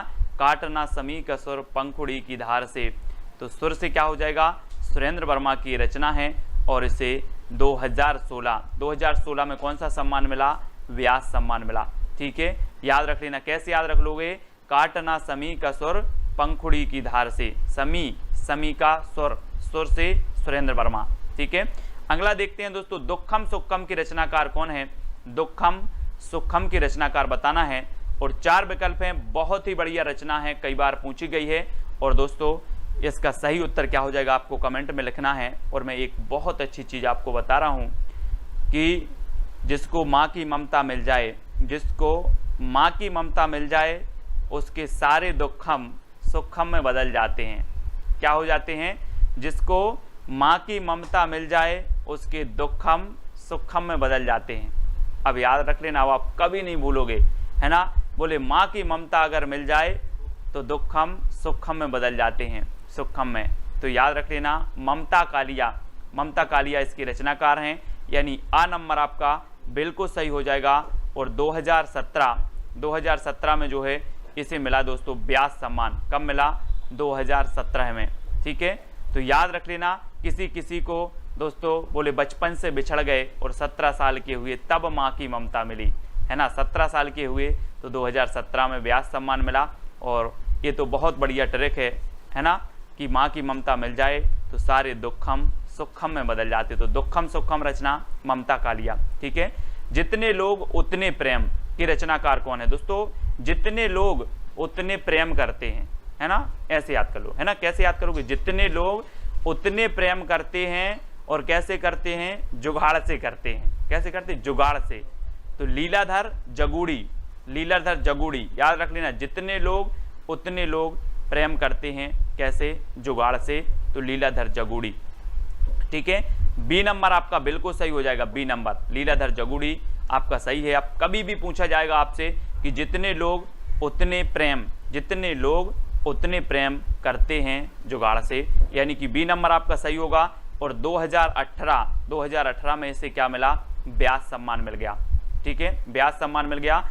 और अगली रचना है कागज की नाव के रचनाकार कौन है दोस्तों? बचपन में आपने बहुत कागज की नाव, है ना, पानी गिरा और आपने कागज की नाव बनाई और निकाल दी। बहुत चलाई है कागज की नाव, है ना। और कागज की नाव के रचनाकार अब यहाँ पर पूछ लिया गया है। तो दोस्तों कागज की नाव के जो सिरा होते हैं, यहाँ पर एक सिरा ए और एक सिरा ए, देखो इस सिरा बहुत बढ़िया होते हैं दोस्तों, सिरा। और जब कागज की नाव निकलती है तो ना उसका सिरा होता है कि कहाँ पहुँचती है वो, कोई सिरा नहीं, ना सिरा, बोले ना सिरा, है ना, ना सिरा। तो याद रख लेना, कागज की नाव का ना सिरा, नासिरा शर्मा, नासिरा शर्मा की रचना है कागज की नाव। और इसे 2019 में दोस्तों क्या मिला? व्यास सम्मान मिल गया। तो याद रख लेना, 2019 में व्यास सम्मान किसे मिला? तो बता देना, कागज की नाव को। और ये रचना है नासिरा शर्मा की, ठीक है। अब दोस्तों यहाँ पर आपके जो व्यास सम्मान है वो कंप्लीट होते हैं, व्यास सम्मान जितने भी व्यास सम्मान से सम्मानित रचनाएं हैं। अब आपको बताना है कि सुमित्रा नंदन पंत की जो चिदंबरा रचना है, इसके लिए तो हमने पिछली वीडियो में भी पूछ लिया था ज्ञानपीठ पुरस्कार, ठीक है। लेकिन अब हम नेक्स्ट आपसे पूछ लेते हैं कि कलाधर किसका उपनाम है? कलाधर बताना है, कलाधर किसका उपनाम है? आपके पास 4 विकल्प हैं, सुमित्रा नंदन पंत, दूसरा है आपका निराला, तीसरा है जयशंकर प्रसाद और चौथा है नागार्जुन, ठीक है। ये 4 विकल्प में से आपको बताना है कि कलाधर उपनाम किसका है। सभी लोग इस चैलेंज प्रश्न का उत्तर बताएंगे। और इस सुमित्रा नंदन की चिदंबरा का भी आपको बताना है, फिर से इसका भी बताएंगे कि कब इसे जो है ज्ञानपीठ पुरस्कार मिला, 72 में किसे मिला, 78 में किसे मिला, 82 में किसे मिला, ये भी आपको बतानी है। और कलाधर उपनाम किसका था, ये भी आपको बतानी है, ठीक है। तो आपको बताना है दोस्तों कि सबसे अच्छी ट्रिक कौन सी लगी, ठीक है, आपको कमेंट में लिख के बताना है। और कितनी चीज़ें आपको याद हुई, कितने % आपको याद हुआ इन ट्रिकों से, क्योंकि जो आपकी ज्ञानपीठ पुरस्कार से सम्मानित रचनाएं, साहित्य अकादमी पुरस्कार से सम्मानित रचनाएं, सरस्वती पुरस्कार से सम्मानित, व्यास सम्मान से पुरस्कृत जो रचनाएं होती हैं वो सबसे इंपॉर्टेंट रचनाएं होती हैं। अधिकांश रचनाएं वो ही पूछी जाती हैं, ठीक है। इनको हमें अच्छे से पढ़ना है, रटना है, ठीक है। और दोस्तों जो भी साथी व्हाट्सएप ग्रुप से नहीं जुड़े हैं वो 9098609291 ये नंबर है, इस पर आप SMS करेंगे, MSG करेंगे तो आपको क्या मिल जाएगी? लिंक मिल जाएगी व्हाट्सएप ग्रुप की। और दोस्तों अपना एक टेलीग्राम ग्रुप है IAS स्टडी ट्रिक, ठीक है, आपको सर्च कर लेना है टेलीग्राम में और ज्वाइन हो जाना है। वीडियो अच्छा लगा हो तो लाइक करके कमेंट में बता देना और प्रोत्साहन के 2 शब्द भी आप लिख देना, ठीक है। वीडियो को लाइक और शेयर अवश्य करना। आज के वीडियो के लिए बस इतना ही। जय हिंद।